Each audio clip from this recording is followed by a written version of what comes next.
আসসালামু আলাইকুম প্রিয় শিক্ষার্থীরা, কিশোর বাতায়নের পক্ষ থেকে উৎপাদন ব্যবস্থাপনা ও বিপণন বিষয়ের প্রথম পত্রের আজকের এই অনলাইন ক্লাসে সকলকে স্বাগত জানাচ্ছি। আমি বাকির আহমেদ হাবিব।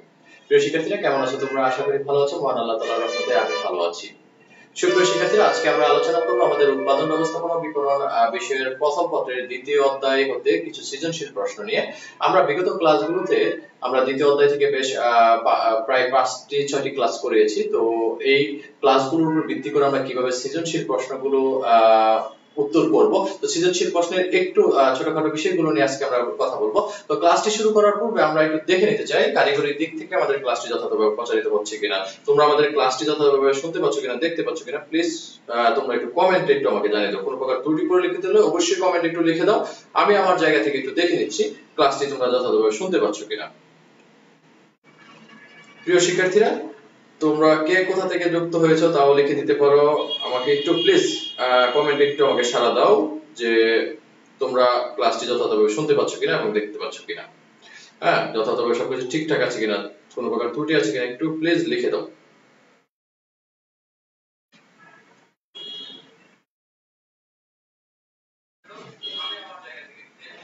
ক্লাসটি তোমরা যথাযথভাবে শুনতে পাচ্ছ কিনা। প্রিয় শিক্ষার্থীরা, আমি যতটুকু শুনতে পাচ্ছি আমার এখান থেকে সাউন্ড ঠিক আছে। তোমাদের যারা যারা যুক্ত হয়েছে তাদের কাছে আহ্বান রাখছি আমাদের এই ক্লাসটি তোমরা একটু তোমাদের টাইমলাইনে শেয়ার করে দিতে পারো, যাতে করে তোমাদের অন্যান্য বন্ধুরা যেন আমাদের এই ক্লাসটি দেখার সুযোগ লাভ করে। আমি 1 মিনিটের মধ্যে আমাদের ক্লাসে চলে যাব। আমি একটু শেয়ার করে নিচ্ছি আমার এই ক্লাসটি। প্রিয় শিক্ষার্থীরা, তোমরা তোমাদের টাইমলাইনে শেয়ার করে নিতে পারো। হ্যাঁ, এতে করে তোমাদের অন্যান্য বন্ধুরাও কি ক্লাসটি দেখার সুযোগ লাভ করবে।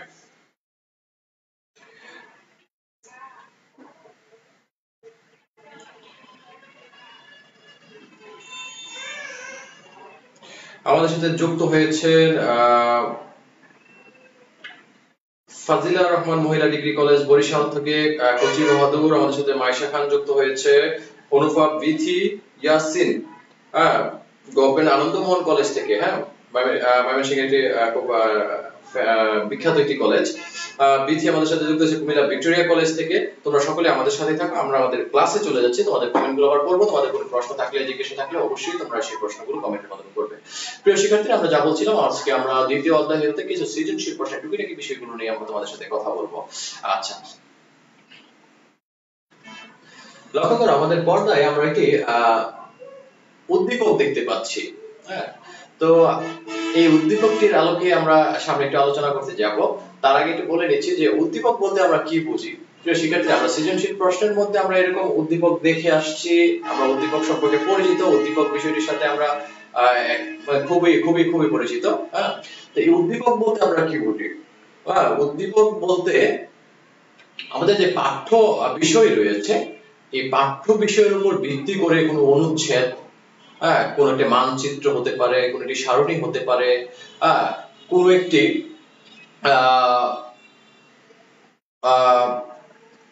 মন্তব্য হতে পারে, কোন একটি বক্তব্য হতে পারে, কোন একটা উদ্ধৃতি হতে পারে। একটা উদ্দীপক কোন একটি ঘটনাও হতে পারে। তো সেক্ষেত্রে এই যে উদ্দীপক আমরা যাকে বলছি, কোন একটা অনুচ্ছেদ, উদ্ধৃতি, মন্তব্য, বক্তব্য কিংবা কোন একটি মানচিত্র, সারণী, চিত্র, এই যে কোনো একটি কিছু আমাদেরকে উদ্দীপক হিসেবে আমাদের সামনে উপস্থাপন করতে পারে। আর এই সৃজনশীল প্রশ্ন কাঠামোতে আমরা এই উদ্দীপকের আলোকে আমরা কি করে থাকি, আমাদেরকে কিছু প্রশ্ন করা হয়, সেই প্রশ্নগুলোর উত্তর দিয়ে থাকি। যেমন তোমরা আমাদের এই প্রশ্নটি দেখতে পাচ্ছ যে ক, খ, গ, ঘ। তো এখানে আমরা যারা আছি, আমরা জানি যে আমাদের উৎপাদন ব্যবস্থাপনায় আমাদের 70 নম্বর আমাদের প্রশ্নপত্রে এসে থাকে সৃজনশীল প্রশ্ন থেকে, আর বহু নির্বাচনী প্রশ্ন আমাদের হয়ে থাকে 30। তো এই সৃজনশীল প্রশ্নের যে 70 নম্বর, আমাদের এই 70 নম্বরে আমাদেরকে 7টি প্রশ্নের উত্তর দিতে হয়। 7টি প্রশ্নের মধ্যে প্রতি প্রশ্নের মান থাকে আমাদের 10, অর্থাৎ 7টি প্রশ্নের জন্য 7 10 70 নাম্বার। আমাদের মোট 10টি অধ্যায় হতে 11টি প্রশ্ন এসে থাকে। 10টি অধ্যায় থেকে আমাদের মোট 11টি প্রশ্ন এসে থাকে। 11টি থেকে আমরা 7টি প্রশ্নের উত্তর করতে হয় 70 নাম্বার আনসার করতে হলে। প্রিয় শিক্ষার্থীরা, যদি 10টি অধ্যায় থেকে একটি করে প্রশ্ন যদি এসে থাকে, তাহলে কি 10টি অধ্যায় থেকে 10টি, তাহলে যে কোনো একটি অধ্যায় থেকে অবশ্যই 2টি প্রশ্ন আসার সম্ভাবনা থাকে। আমাদের যে দ্বিতীয় অধ্যায়টি রয়েছে, অর্থাৎ উৎপাদনের যে উপকরণ যে অধ্যায়টি আমরা এখন পড়ছি, এই উৎপাদনের উপকরণ থেকে তুমি অবশ্যই প্রত্যেক বছর একটি করে প্রশ্ন পাবে। যদি তোমার খুব বেশি ভাগ্য ভালো হয় হয়তোবা দুটি প্রশ্ন পেতে পারো, যেহেতু এই অধ্যায়টি আকারে অনেক বড়। আচ্ছা প্রিয় শিক্ষার্থী, আমরা তো অবশ্যই একটি প্রশ্ন তো পাবোই। আচ্ছা, এই সৃজনশীল প্রশ্নে আমরা যে বলেছি প্রতি প্রশ্নের জন্য 10, একটি উদ্দীপকের অধীনে যে প্রশ্নগুলো থাকে, অর্থাৎ আমরা দেখি যে উদ্দীপকের নিচে আমাদেরকে বলা হয় যে উদ্দীপকের আলোকে উত্তর দাও ক খ গ ঘ, অর্থাৎ ক তে আমরা জ্ঞানমূলক, খ তে আমরা বুঝি যে অনুধাবন, গ তে প্রয়োগ এবং ঘ তে উচ্চতর দক্ষতামূলক প্রশ্ন। অর্থাৎ এই 4টি প্রশ্নের সমন্বয়ে আমাদের জন্য বরাদ্দ থাকে 10 নাম্বার। এটা আমরা সবাই জানি, এই বিষয়টি নিয়ে আমরা সময় নষ্ট করতে চাচ্ছি না। আচ্ছা, তো আমরা এই উদ্দীপকের আলোকে প্রশ্ন 4টি আমরা দেখাচ্ছি না, এখানে আমরা যাব প্রশ্নে। প্রিয় শিক্ষার্থীরা, এই প্রশ্ন সমাধান আমরা আজকে বিস্তারিত হয়তো বা তোমাদেরকে একটি ক্লাসে আমরা দেখাতে পারবো না কিভাবে সমাধান করতে। আমরা প্রায় 3-4টি প্রশ্ন নিয়ে আমরা তোমার সাথে এরকম উদ্দীপক নিয়ে আজকে আমরা কথা বলবো, যে দেখানোর চেষ্টা করবো যে কত সহজেই যে উদ্দীপক হতে আমরা প্রশ্নের উত্তর খুঁজতে পারবো। অর্থাৎ যে প্রশ্নগুলো আমাদেরকে করা হয় সৃজনশীল প্রশ্নে, প্রয়োগ এবং উচ্চতর দক্ষতামূলক প্রশ্নে, অবশ্যই এই যে উদ্দীপকটা দেওয়া আছে, যে দৃশ্যকল্পটা দেওয়া আছে, এখানে তার উত্তর লুকায়িত থাকে। আমাদেরকে আমাদের পাঠ্য বিষয়ের আলোকে আমরা যা অধ্যায় এর আগে যে আমরা বিভিন্ন বর্ণনামূলক প্রশ্নগুলো আমরা করেছি, এই বর্ণনামূলক প্রশ্নগুলো এই উদ্দীপকের মধ্যে লুকায়িত অবস্থায় থাকে। কত সহজে আমরা খুঁজে বের করা যায় সেই কৌশলগুলো আমরা আজকে একটু আলোচনা করার চেষ্টা করব। তার পূর্বে আমরা একটু সৃজনশীল পদ্ধতিটার সাথে একটু আমরা বা 2-3 মিনিট একটু আমরা তোমাদের সাথে একটু সময় নষ্ট করে একটু পরিচিত হয়ে যাব। প্রিয় শিক্ষার্থীরা, প্রথমে যদি আমরা তোমাদের সাথে একটু আলোচনা করতে চাই যে জ্ঞানমূলক প্রশ্নের উত্তর বলতে আমরা কি বুঝি। হ্যাঁ, আমরা সব সময় আমরা জ্ঞানমূলক প্রশ্নটা একেবারে আমাদের সাথে পরিচিত। তো জ্ঞানমূলক প্রশ্নের ক্ষেত্রে যেটা আমাদের লক্ষ্য করতে হবে, জ্ঞানমূলক প্রশ্নের জন্য বরাদ্দকৃত নাম্বার হচ্ছে আমাদের জন্য 1। এটি মুখস্থ নির্ভর, যা পাঠ্যপুস্তক থেকে হুবহু লেখার সুযোগ আছে। উত্তরটি একটি শব্দে, একাধিক শব্দে বা একটি বাক্যে লেখা যাবে, তবে উত্তরটি একটি পূর্ণ বাক্যে লেখাই ভালো হয়। প্রিয় শিক্ষার্থীরা, জ্ঞানমূলক প্রশ্নের জন্য আমাদের যখন 1 থাকে, এই জ্ঞানমূলক প্রশ্নটা উদ্দীপক থেকে সরাসরি আসার সম্ভাবনা নেই। অর্থাৎ তোমার মুখস্থ জ্ঞানের উপর ভিত্তি করেই তোমাকে লিখতে পারো। উদ্দীপক থেকে কোনো কিছু নিয়ে যে জ্ঞানমূলকের প্রশ্নটা সমাধান করবে এরকম সম্ভাবনা একেবারে নাই বললেই চলে। তো সেক্ষেত্রে মুখস্থ নির্ভর প্রশ্নটা কখনো কখনো একটি শব্দ তুমি উত্তর করতে পারবে, বা একাধিক শব্দ প্রয়োজন হতে পারে, কিংবা একটা বাক্যের মাধ্যমে তুমি উত্তরটা করতে পারো। সেক্ষেত্রে একটা পূর্ণাঙ্গ বাক্যের মাধ্যমে যদি করতে পারো তাহলে জিনিসটা দেখতে খুব সুন্দর হয়। আচ্ছা, এই হচ্ছে আমাদের জ্ঞানমূলক প্রশ্ন। অর্থাৎ তোমার অর্জিত জ্ঞানের উপর ভিত্তি করে, ধারণার উপর ভিত্তি করে তুমি এখানে এই প্রশ্নটির উত্তরটি করবে। তোমাকে সুনির্দিষ্ট একটি প্রশ্নের উত্তর তোমাকে তোমাকে প্রশ্ন করা হবে যে এটা কি। হ্যাঁ, এই ধরনের প্রশ্নগুলো। আর এটা হচ্ছে তোমার একদম অর্জিত জ্ঞানের উপর ভিত্তি করে, তো মুখস্থ নির্ভরও হতে পারে। হ্যাঁ, মুখস্থ জ্ঞানের উপর ভিত্তি করে তুমি খুব সহজেই এই প্রশ্নের উত্তরটা করতে পারবে। আমরা এখন অনুধাবনমূলক প্রশ্নের সাথে আমরা যুক্ত হব। প্রিয় শিক্ষার্থী, তোমরা যারা আমাদের সাথে যুক্ত আছো, তোমাদের কমেন্টগুলো আমরা একটু পড়বো। তার আগে আমরা একটু ঝটপট বলেছিলাম যে 2-4 মিনিটের মধ্যে আমরা একটু সৃজনশীল কাঠামোর সাথে আমরা একটু আলোচনা করছিলাম, তারপরে আমরা তোমাদের কমেন্টগুলো পড়বো। তোমরা আমাদের সাথে থাকো প্রিয় শিক্ষার্থীরা। আচ্ছা, অনুধাবনমূলক প্রশ্নের ক্ষেত্রে আমরা কি করব? অনুধাবনমূলক প্রশ্নের ক্ষেত্রে প্রিয় শিক্ষার্থীরা, আমাদের বরাদ্দ হচ্ছে 2 নাম্বার।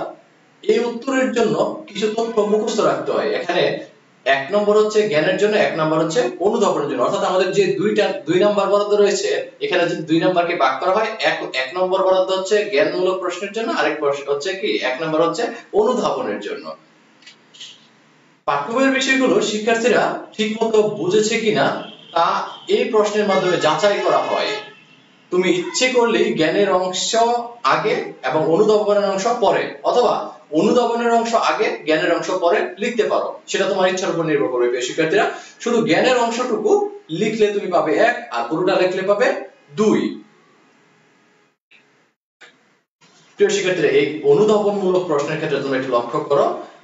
অনুধাবনমূলক প্রশ্নের ক্ষেত্রে আমরা আমাদের জ্ঞানমূলক প্রশ্ন যেভাবে আমরা উত্তর করি, এই জ্ঞানমূলক দক্ষতা দিয়ে আমাদের অর্জিত জ্ঞানের উপর ভিত্তি করে আমরা যে পাঠ্য বই যে পড়ি, হ্যাঁ, পাঠ্য বইয়ের যে বিষয়গুলো আমরা পড়েছি এগুলো ঠিকমতো বুঝেছি কিনা এটা যাচাই করা হয় কি, হ্যাঁ, তোমাকে এই জ্ঞান অনুধাবনমূলক প্রশ্ন, অর্থাৎ তুমি কি বুঝতে পেরেছো কিনা তুমি তোমার মতন করে তুমি এখানে কি করবে, উপস্থাপন করবে। অর্থাৎ তুমি এখানে জ্ঞানমূলক যদি কোনো একটি সংজ্ঞা যদি এখানে উপস্থাপন করো, এটা তুমি বুঝতে পারছো কিনা, এর পরবর্তী একটি অংশে, দ্বিতীয় অংশে তুমি এটাকে কি তুমি তোমার মতন করে বুঝিয়ে উপস্থাপন করবে। এখন আমরা একটু প্রয়োগের সাথে পরিচিত হতে যাচ্ছি। প্রয়োগমূলক প্রশ্ন বলতে আমরা কি বুঝি? প্রয়োগমূলক প্রশ্নের জন্য বরাদ্দ নম্বর হচ্ছে আমাদের 3। এখানে 1 নম্বর হচ্ছে জ্ঞানের জন্য, 1 নম্বর অনুধাবনের জন্য এবং 1 নম্বর প্রয়োগের জন্য। তুমি প্রয়োজন অনুসারে আগে বা পরে জ্ঞান, অনুধাবন আর প্রয়োগের ব্যবহার করতে পারো। উদ্দীপকটি যে বিষয়বস্তুর আলোকে তৈরি করা হয়েছে তার সঙ্গে সংশ্লিষ্ট অধ্যায়ের যে দিকটির সাদৃশ্য বা বৈসাদৃশ্য থাকে সেটাই জ্ঞান। এই দিক থেকে একটি বাক্য লিখতে পারলেই তোমার জন্য কি 1 নাম্বার। অর্থাৎ এখানে যে জ্ঞানের জন্য যে প্রশ্নটি রয়েছে এটা যদি স্পষ্টভাবে যদি তুমি তুলে ধরতে পারো, প্রয়োগের মধ্যে অবশ্যই তোমাকে একটা জ্ঞানমূলক প্রশ্ন এখানে করা হয়, তোমার কাছে কোনো একটা কিছু সুনির্দিষ্ট একটি তথ্য জানার জন্য একটি প্রশ্ন করা হয়েছে, তা লিখতে পারলে তুমি 1 নাম্বার তুমি পাবে। তারপর প্রসঙ্গটি পাঠ্য বইয়ের আলোকে বর্ণনা করাই হলো অনুধাবন। অর্থাৎ পাঠ্য বইয়ের আলোকে তুমি কতটুকু বুঝতে পেরেছো তা বর্ণনা করা হচ্ছে কি অনুধাবন। অর্থাৎ উদ্দীপকের পরিস্থিতি ও পাঠ্য বইয়ের জ্ঞানের আলোকে এই স্তরের উত্তরটি দিতে হয়। জ্ঞান সহ এটি লিখতে পারলে তুমি পাবে কত? 2। প্রিয় শিক্ষার্থীরা, এই লাল কালির লেখা যে অংশটা আছে এটা খুব গুরুত্ব সহকারে একটু তোমরা লক্ষ্য করো। উদ্দীপকের যে পরিস্থিতিটি তুলে ধরে এই পরিস্থিতি এবং পাঠ্য বই থেকে তুমি যে জ্ঞান অর্জন করেছো এই জ্ঞানের আলোকে এই স্তরের উত্তরটা দিতে হয়। কোন স্তরের? অনুধাবনের স্তরের উত্তরটি দিতে হয়। সবশেষে এই দিকটি উদ্দীপকে কিভাবে ফুটে উঠেছে তা বর্ণনা করাই হচ্ছে কি প্রয়োগ। পূর্ণাঙ্গভাবে 3টি ধাপের উত্তর লিখতে পারলে তুমি পেয়ে যাবে 3 নম্বর। প্রিয় শিক্ষার্থীরা, তোমরা যারা আমাদের কিশোর বাতানের সাথে নিয়মিত ক্লাস করো তারা তোমরা সবাই খুব ভালো স্টুডেন্ট আমরা জানি। তারপরও আমাদের সাথে অনেক সময় যারা যুক্ত হয় তোমরা হয়তো বিরক্ত হবে যে এত সহজ বিষয় নিয়ে কেন স্যারের কথা বলে সময় নষ্ট করছে। প্রিয় শিক্ষার্থীরা, একেবারে আমি সর্বসাধারণ সকল স্তরের স্টুডেন্টদের জন্য আমাদের এই ক্লাসটি করা হয়, যার কারণে অবশ্যই যারা তোমরা অ্যাডভান্স স্টুডেন্ট অবশ্যই বিরক্ত হবে না। আবারও তোমাদেরকে বলছি, আমাদের উদ্দীপকে একটি তথ্য আমাদেরকে দেওয়া থাকে, উদ্দীপকে একটা পরিস্থিতি ফুটিয়ে তোলা হয়। তো উদ্দীপকের যে পরিস্থিতি থাকে এই উদ্দীপকের ধারণাটা এবং আমরা যে পাঠ্য বই পড়েছি, পাঠ্য বই থেকে আমরা যে ধারণাটা অর্জন করছি সেই জ্ঞান এবং উদ্দীপকের যে বিষয়গুলো ফুটে উঠেছে, কি ফুটে উঠেছে এটা নিজের ভাষায় প্রয়োগ করাই হচ্ছে কি আমাদের এই প্রয়োগমূলক প্রশ্নের কাজ। আচ্ছা, অনুধাবনে আমরা কি শিখেছি? যে উদ্দীপকের পরিস্থিতি এবং পাঠ্য বইয়ের জ্ঞান এর আলোকে আমাকে কি করতে হয়, কিছু বোঝাতে হয়। এটা হচ্ছে আমি কি বুঝতে পেরেছি সেটা হচ্ছে অনুধাবন। আর এই প্রয়োগের ক্ষেত্রে আমরা উদ্দীপকে যে বিষয়টি ফুটে উঠেছে তা জ্ঞান এবং অনুধাবনের আলোকে বর্ণনা করাই হচ্ছে কি প্রয়োগ। অর্থাৎ প্রথমত আমরা উদ্দীপকে যে বিষয়টি ফুটে উঠেছে তা জ্ঞানের আলোকে কিছু লেখার চেষ্টা করব, তারপরে আমাদের যে অর্জিত জ্ঞান রয়েছে এবং উদ্দীপকের যে পরিস্থিতি আছে তার উপর ভিত্তি করে আমরা কিছু অনুধাবনমূলক কিছু লেখা লিখব এবং সর্বশেষে এই উদ্দীপকের মধ্যে যে বিষয়গুলো ফুটে উঠেছে তা বর্ণনা আমরা করব। আচ্ছা, এই পর্যায়ে আমরা একটু উচ্চতর দক্ষতামূলক বিষয়ে আমরা একটু কথা বলি, আমরা আমাদের সৃজনশীল প্রশ্নে চলে যাচ্ছি। উচ্চতর দক্ষতামূলক প্রশ্ন আমাদেরকে কি বলে? উচ্চতর দক্ষতামূলক প্রশ্নের জন্য আমাদের বরাদ্দ 4। এখানে জ্ঞানের জন্য থাকবে 1, অনুধাবনে 1 এবং প্রয়োগে 1 এবং উচ্চতর দক্ষতার জন্য থাকবে আমাদের 1 নম্বর বরাদ্দ। অর্থাৎ এই উচ্চতর দক্ষতামূলক প্রশ্নটিতে আমাদের মোট বরাদ্দ হচ্ছে 4। এক্ষেত্রে পাঠ্য বিষয়ের ও নিজস্ব চিন্তা চেতনা যাচাই করা হয়। এখানে কি যাচাই করা হয়? তোমার নিজস্ব চিন্তা চেতনা যাচাই করা হবে। বিশ্লেষণ করো, যাচাই করো, বিচার করো, যুক্তি দাও, মতামত দাও, সার্থকতা নিরূপণ করো ইত্যাদি শব্দের মাধ্যমে এই ধরনের প্রশ্ন করা হয়। উদ্দীপকের তথ্য পাঠ্য বিষয়ের জ্ঞান ও নিজস্ব চিন্তার আলোকে এই স্তরের উত্তর করতে হয়। প্রিয় শিক্ষার্থীরা, লক্ষ্য করো, উদ্দীপকের যে তথ্যটা দেওয়া থাকবে, উদ্দীপকের এই তথ্য পাঠ্য বই থেকে যে তুমি এতদিন আলোচনা আমরা যে বিষয়গুলো নিয়ে যে টপিকস গুলো নিয়ে এতদিন আলোচনা করেছি, এই পাঠ্য বই থেকে তুমি যে জ্ঞান অর্জন করেছো এবং তোমার যে নিজস্ব চিন্তা চেতনা জাগ্রত হয়েছে এই 3 স্তরের আলোকে তোমাকে দিতে হবে। আচ্ছা, সুপ্রিয় শিক্ষার্থীরা, উদ্দীপকে যে তথ্যটা দেওয়া থাকে এই তথ্য আর তুমি যে পাঠ্য বই যে পড়েছো, পাঠ্য যে বিষয়টা পড়েছো, সেখান থেকে যে তোমার যে জ্ঞান অর্জন হয়েছে, হ্যাঁ, এবং এই জ্ঞান অর্জনের ফলে যে তোমার যে নিজস্ব একটা চিন্তা চেতনা এখন ব্যক্ত করার মতন একটি দক্ষতা হয়েছে, অর্থাৎ উদ্দীপকের তথ্য, হ্যাঁ, তোমার পাঠ্য বইয়ের জ্ঞান এবং নিজস্ব চিন্তা চেতনার আলোকে কি করতে হয়, এই উচ্চতর দক্ষতামূলক প্রশ্নটি আমাদের কি করতে হবে, সমাধান করতে হবে। প্রয়োগ পর্যন্ত লেখার পর বিশ্লেষণ ও সমন্বয়ের মাধ্যমে উত্তরটির সমাপ্তি টানলেই তুমি পেয়ে যেতে পারো কত, 4 নাম্বার। এই ছিল আমাদের সৃজনশীল প্রশ্ন নিয়ে কথা। এখন আমরা আমাদের সেই সৃজনশীল প্রশ্নটিতে আমরা চলে যাচ্ছি। প্রিয় শিক্ষার্থীরা, এই হচ্ছে আমাদের সৃজনশীল সেই প্রশ্নটি। তার আগে আমরা দেখে নিতে চাই আমাদের সাথে কারা কারা যুক্ত হয়েছে।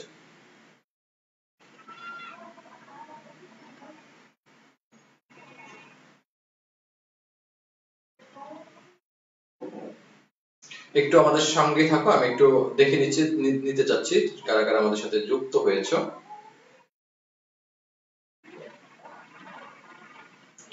আমাদের সাথে যুক্ত হয়েছে তুবা, সৈকত দাস, সাদিয়া রেহনুমা। প্রিয় শিক্ষার্থীরা, আমাদের সঙ্গে তোমরা থাকো, আমরা কমেন্ট একটু দেখে নিচ্ছি। আমাদের সাথে সিদ্দিক যুক্ত হয়েছেন আশেক আলী উচ্চ বিদ্যালয় এন্ড কলেজ চাঁদপুর থেকে, ইলিশের কি বলা যায়, ইলিশের নগরী নাকি চাঁদপুর। রাজীব উদ্দিন আমাদের সাথে যুক্ত হয়েছেন জনতা ডিগ্রি কলেজ থেকে, লক্ষ্মীপুর থেকে। প্রিয় শিক্ষার্থীরা, আমাদের সাথে সাদমান যুক্ত হয়েছেন। কি অবস্থা সাদমান, নিশ্চয়ই ভালো আছো? আমাদের নিয়মিত শিক্ষার্থী সাদমান। সুলতানাস শিকদার আমাদের সাথে যুক্ত হয়েছেন। সাদিয়া তুলি গাজীপুর থেকে আমাদের সাথে যুক্ত হয়েছে। আখি ইয়াসিন যুক্ত হয়েছে আমাদের গভর্নমেন্ট আনন্দমোহন থেকে। সুপ্রিয় শিক্ষার্থীরা, তোমরা আমাদের সাথে থাকো। আমাদের ক্লাসটি তোমরা একটু শেয়ার করে দিতে পারো, তোমাদের অন্যান্য বন্ধুরা যেন দেখতে পারে। আমাদের ক্লাসটি যেন একটি বড় প্ল্যাটফর্ম হয়, তোমরা একটু তোমরা শেয়ার করে তোমাদের টাইমলাইনে রেখে দিতে পারো পরবর্তীতে দেখার জন্য। আমরা যাচ্ছি আমাদের সৃজনশীল প্রশ্ন নিয়ে কথা বলার জন্য।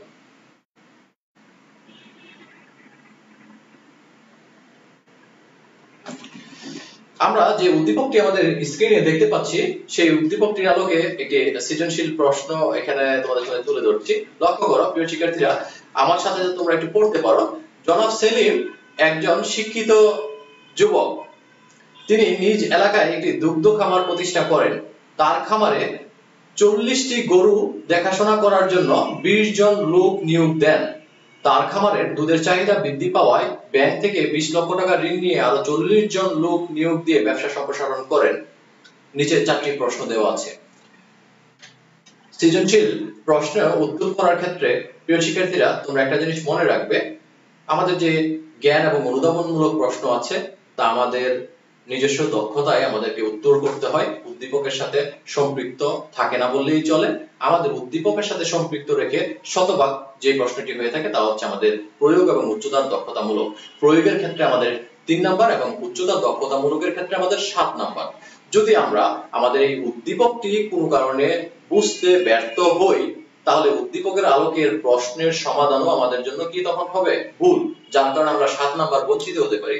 তাহলে আমাদের যে প্রয়োগ এবং উচ্চতার দক্ষতামূলক প্রশ্ন রয়েছে তা সঠিকভাবে আমাদের আনসার করতে হলে আগে আমাদেরকে উদ্দীপকটি খুব ভালো করে বুঝতে হবে।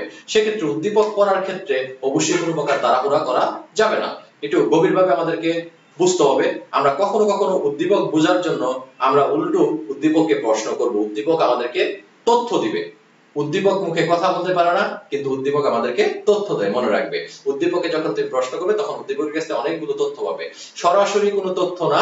কিন্তু এখানে আমরা অতীতে যে ক্লাসগুলো করেছি, তুমি তোমার বইয়ের মধ্যে, অর্থাৎ এই যে বইটি দেখাচ্ছি তোমাকে, এই যে বইটি আমরা এর আগে যে কয়েকটি ক্লাস করেছি, অর্থাৎ দ্বিতীয় অধ্যায় থেকে বিভিন্ন বর্ণনামূলক প্রশ্ন পড়েছি। তোমাদের কাছে প্রশ্ন থাকতে পারত যে এই বর্ণনামূলক প্রশ্ন দিয়ে কি হবে। প্রিয় শিক্ষার্থীরা, এখন দেখবে এই উদ্দীপকগুলোর মধ্যে বর্ণনামূলক যে বিভিন্ন প্রশ্নগুলো আমরা পড়েছিলাম, সেইগুলোর থেকে বিভিন্ন ধরনের তথ্য এখানে লুকায়িত অবস্থা আছে।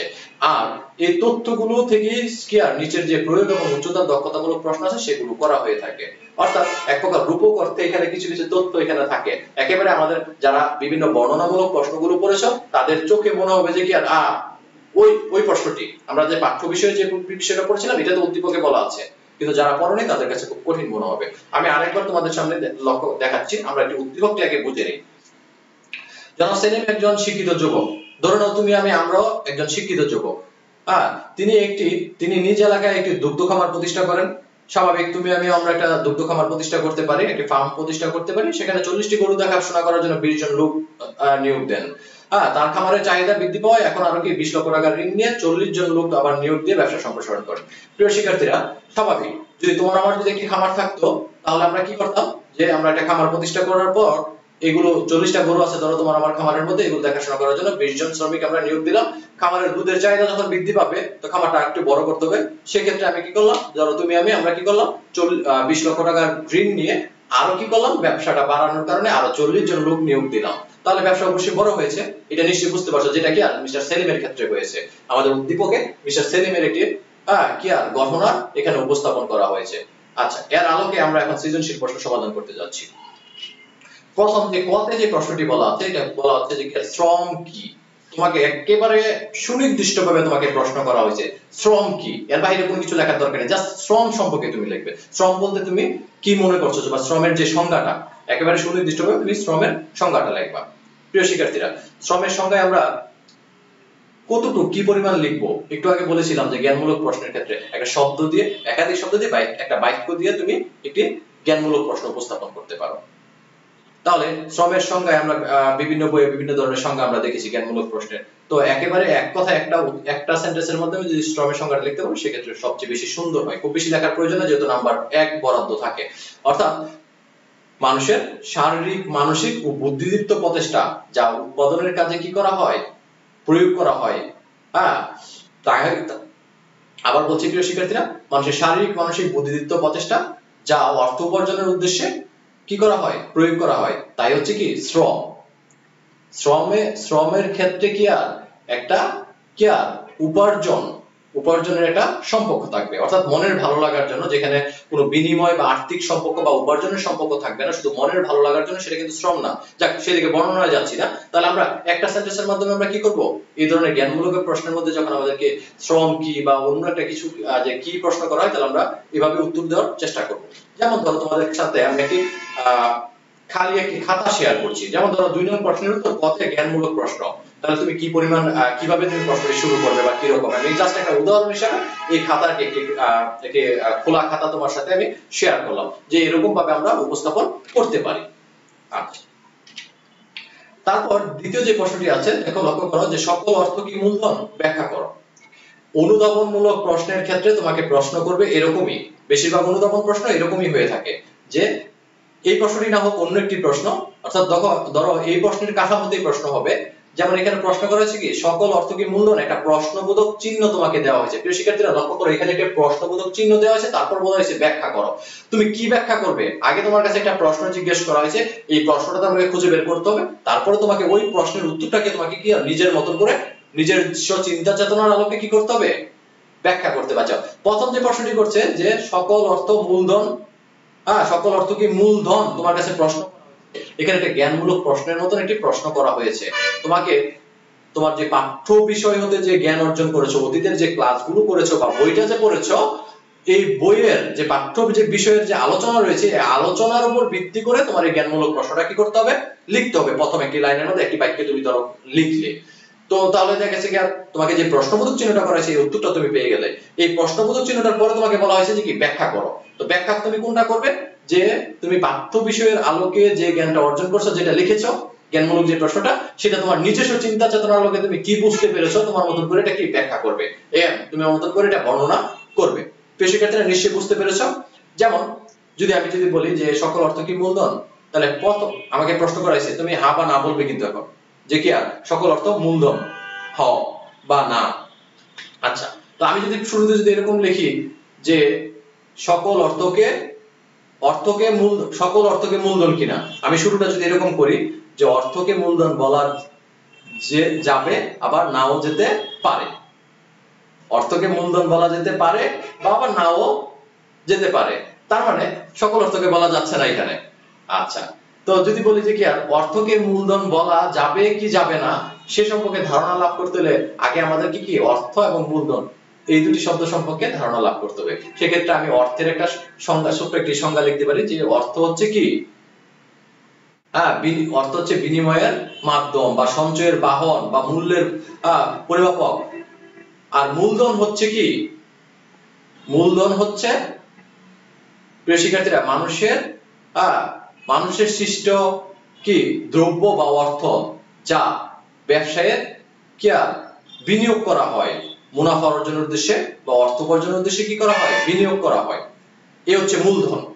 আচ্ছা, তাহলে যে পরিমাণ মূলধন উৎপাদনের কাজে বা ব্যবসায়িক প্রয়োজনে, যে পরিমাণ অর্থ ব্যবসায়িক প্রয়োজনে এবং ব্যবসায়িক প্রয়োজনে বা উৎপাদনের প্রয়োজনে বিনিয়োগ করা হবে, ব্যবহার করা হবে, ওই পরিমাণ অর্থই হবে কি? মূলধন। অর্থাৎ যে পরিমাণ অর্থ সম্পদ ভবিষ্যতে সঞ্চয়ের জন্য, ব্যক্তিগত ভোগের জন্য ব্যয় করা হবে, তাকে আমরা কি মূলধন বলতে পারবো না। তাহলে প্রথমত তুমি তুলে ধরবে কি অর্থ এবং মূলধন জিনিসটা কি। হ্যাঁ, তারপরে তুমি তোমার মতো নিজের করে ব্যাখ্যা করবে যে কেন অর্থকে আমরা মূলধন বলছি, আবার কেন অর্থকে আমরা মূলধন বলছি না। অর্থাৎ অর্থকে আমরা মূলধন বলছি কখন? ব্যবসায় বিনিয়োগ করা হলে। আবার অর্থকে আমরা মূলধন বলছি না কখন? যখন ব্যক্তিগত ভোগের জন্য ব্যবহার করা হয়। প্রিয় শিক্ষার্থীরা, তাহলে এই যে পরের যে অংশটা, প্রথম তুমি তোমার অর্জিত জ্ঞান থেকে তুমি লিখলে যে কি সকল অর্থ মূলধন কি না, অর্থ কি এবং মূলধন কি। পরবর্তী দ্বিতীয় অংশে তুমি লিখলে কি তোমার মতন করে কেন অর্থটাকে মূলধন বলা হবে, কেন অর্থটাকে মূলধন বলা হবে না। প্রিয় শিক্ষার্থীরা, তাহলে তুমি এরকম করে দুটি অংশের তুমি কি তোমার এই অনুধাবনমূলক প্রশ্নটি তুলে ধরতে পারো।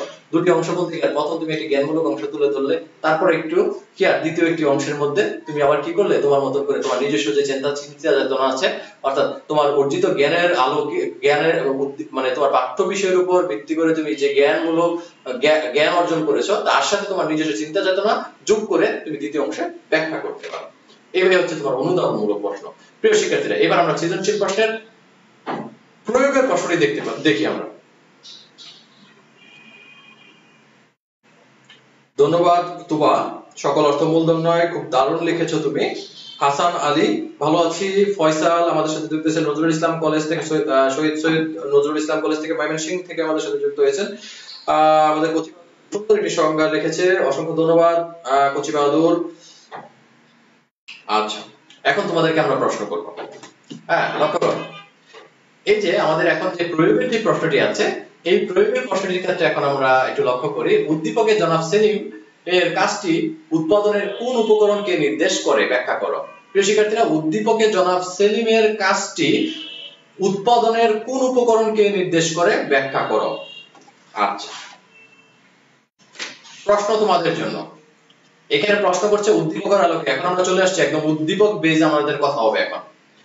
এখানে সেলিমের যে কাজটি করে, উৎপাদনের উপকরণকে সেলিমের যে কাজটি, সেলিম এখন যে কাজটি করছে, মানে উৎপাদনের কোন উপকরণকে নির্দেশ করে, একটা প্রশ্নবোধক চিহ্ন আমাদেরকে করেছে। তার মানে ব্যাখ্যায় যাওয়ার পূর্বে আমাদেরকে সেই প্রশ্নের উত্তর আমাদের কি করতে হবে? খাতায় আগে তুলে ধরতে হবে। আগে আমাদেরকে সেই প্রশ্নের উত্তর খুঁজতে হবে, তারপর আমাদের ব্যাখ্যায় যেতে হবে। তাহলে আমরা যদি প্রিয় শিক্ষার্থীরা খুব গভীরভাবে লক্ষ্য করো, আমরা যদি প্রথম সেই উত্তরটা খুঁজতে যদি ভুল উত্তর লিখি, অর্থাৎ উত্তরটা খুঁজতে যদি আমরা ব্যর্থ হই, তাহলে আমাদের ব্যাখ্যা হবে কি ভুল। অর্থাৎ প্রথম যে প্রশ্নটি করেছে সেই প্রশ্নটি আমরা সঠিক হলে আমাদের ব্যাখ্যায় যেতে আমাদের কি সহজ হবে। আবারও লক্ষ্য করো, উদ্দীপকে জনাব সেলিমের কাজটি উৎপাদনের কোন উপকরণকে নির্দেশ করে। আচ্ছা, উৎপাদনের উপকরণ কয়টা প্রিয় শিক্ষার্থীরা? উৎপাদনের উপকরণ হচ্ছে কি 4টি: ভূমি, শ্রম, মূলধন, সংগঠন। তার মানে সেলিমের যে উদ্দীপকে যে কাজটি আমরা দেখতে পাচ্ছি, এই কাজটি এই 4টা উপাদানের যে কোনো একটি উপাদানকে নির্দেশ করে। তাহলে কোন উপাদানটাকে নির্দেশ করে সেটা খুঁজে বের করো তো দেখি, কে লিখতে পারো আগে ঝটপট। উদ্দীপকে সেলিম যে কাজটি করছে, এটা উৎপাদনের এই 4টি উপকরণের মধ্যে কোন উপকরণকে নির্দেশ করে, তারপর আমরা ব্যাখ্যায় যাব। আগে আমাদের খুঁজে বের করতে কোন উপকরণ। প্রিয় শিক্ষার্থীরা, কোন উপকরণটাকে নির্দেশ করে? ভূমি, শ্রম, মূলধন, সংগঠন। এই 4টি উপাদানকে যে কোনো একটি উপাদানকে জনাব সেলিমের কাজটি অবশ্যই নির্দেশ করে। কোন উপকরণটা একটু প্লিজ।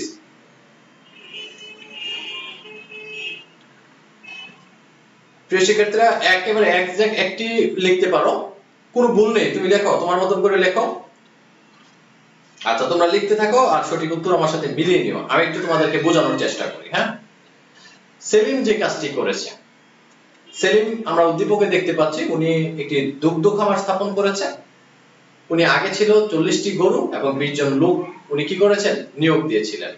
সর্বশেষ সেন্টেন্সটিতে আমরা দেখতে পাই উনি ব্যাংক থেকে কি করেছেন 20 লক্ষ টাকা ঋণ নিয়ে আরো 40 জন শ্রমিক কি করেছেন নিয়োগ দিয়েছেন। এই সবগুলো কাজ জনাব সেলিম কি করছেন একজন দুগ্ধ খামারের প্রতিষ্ঠাতা হিসাবে উনি এই কাজগুলো করছেন।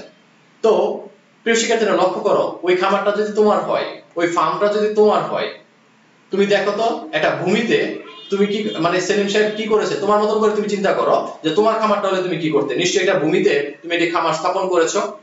আচ্ছা, এখানে 20 জন শ্রমিক অলরেডি কাজ করছে, শ্রম দিচ্ছে। তার মানে উৎপাদনের একটি উপাদান ভূমিতে উনি স্থাপন করেছে, উৎপাদনের অপর একটি উপাদান শ্রম উনি কি করছেন এখানে প্রয়োগ করছেন শ্রমিকদেরকে দিয়ে, এবং ব্যাংক থেকে 20 লক্ষ টাকার একটা ঋণ নিয়েছেন এখন।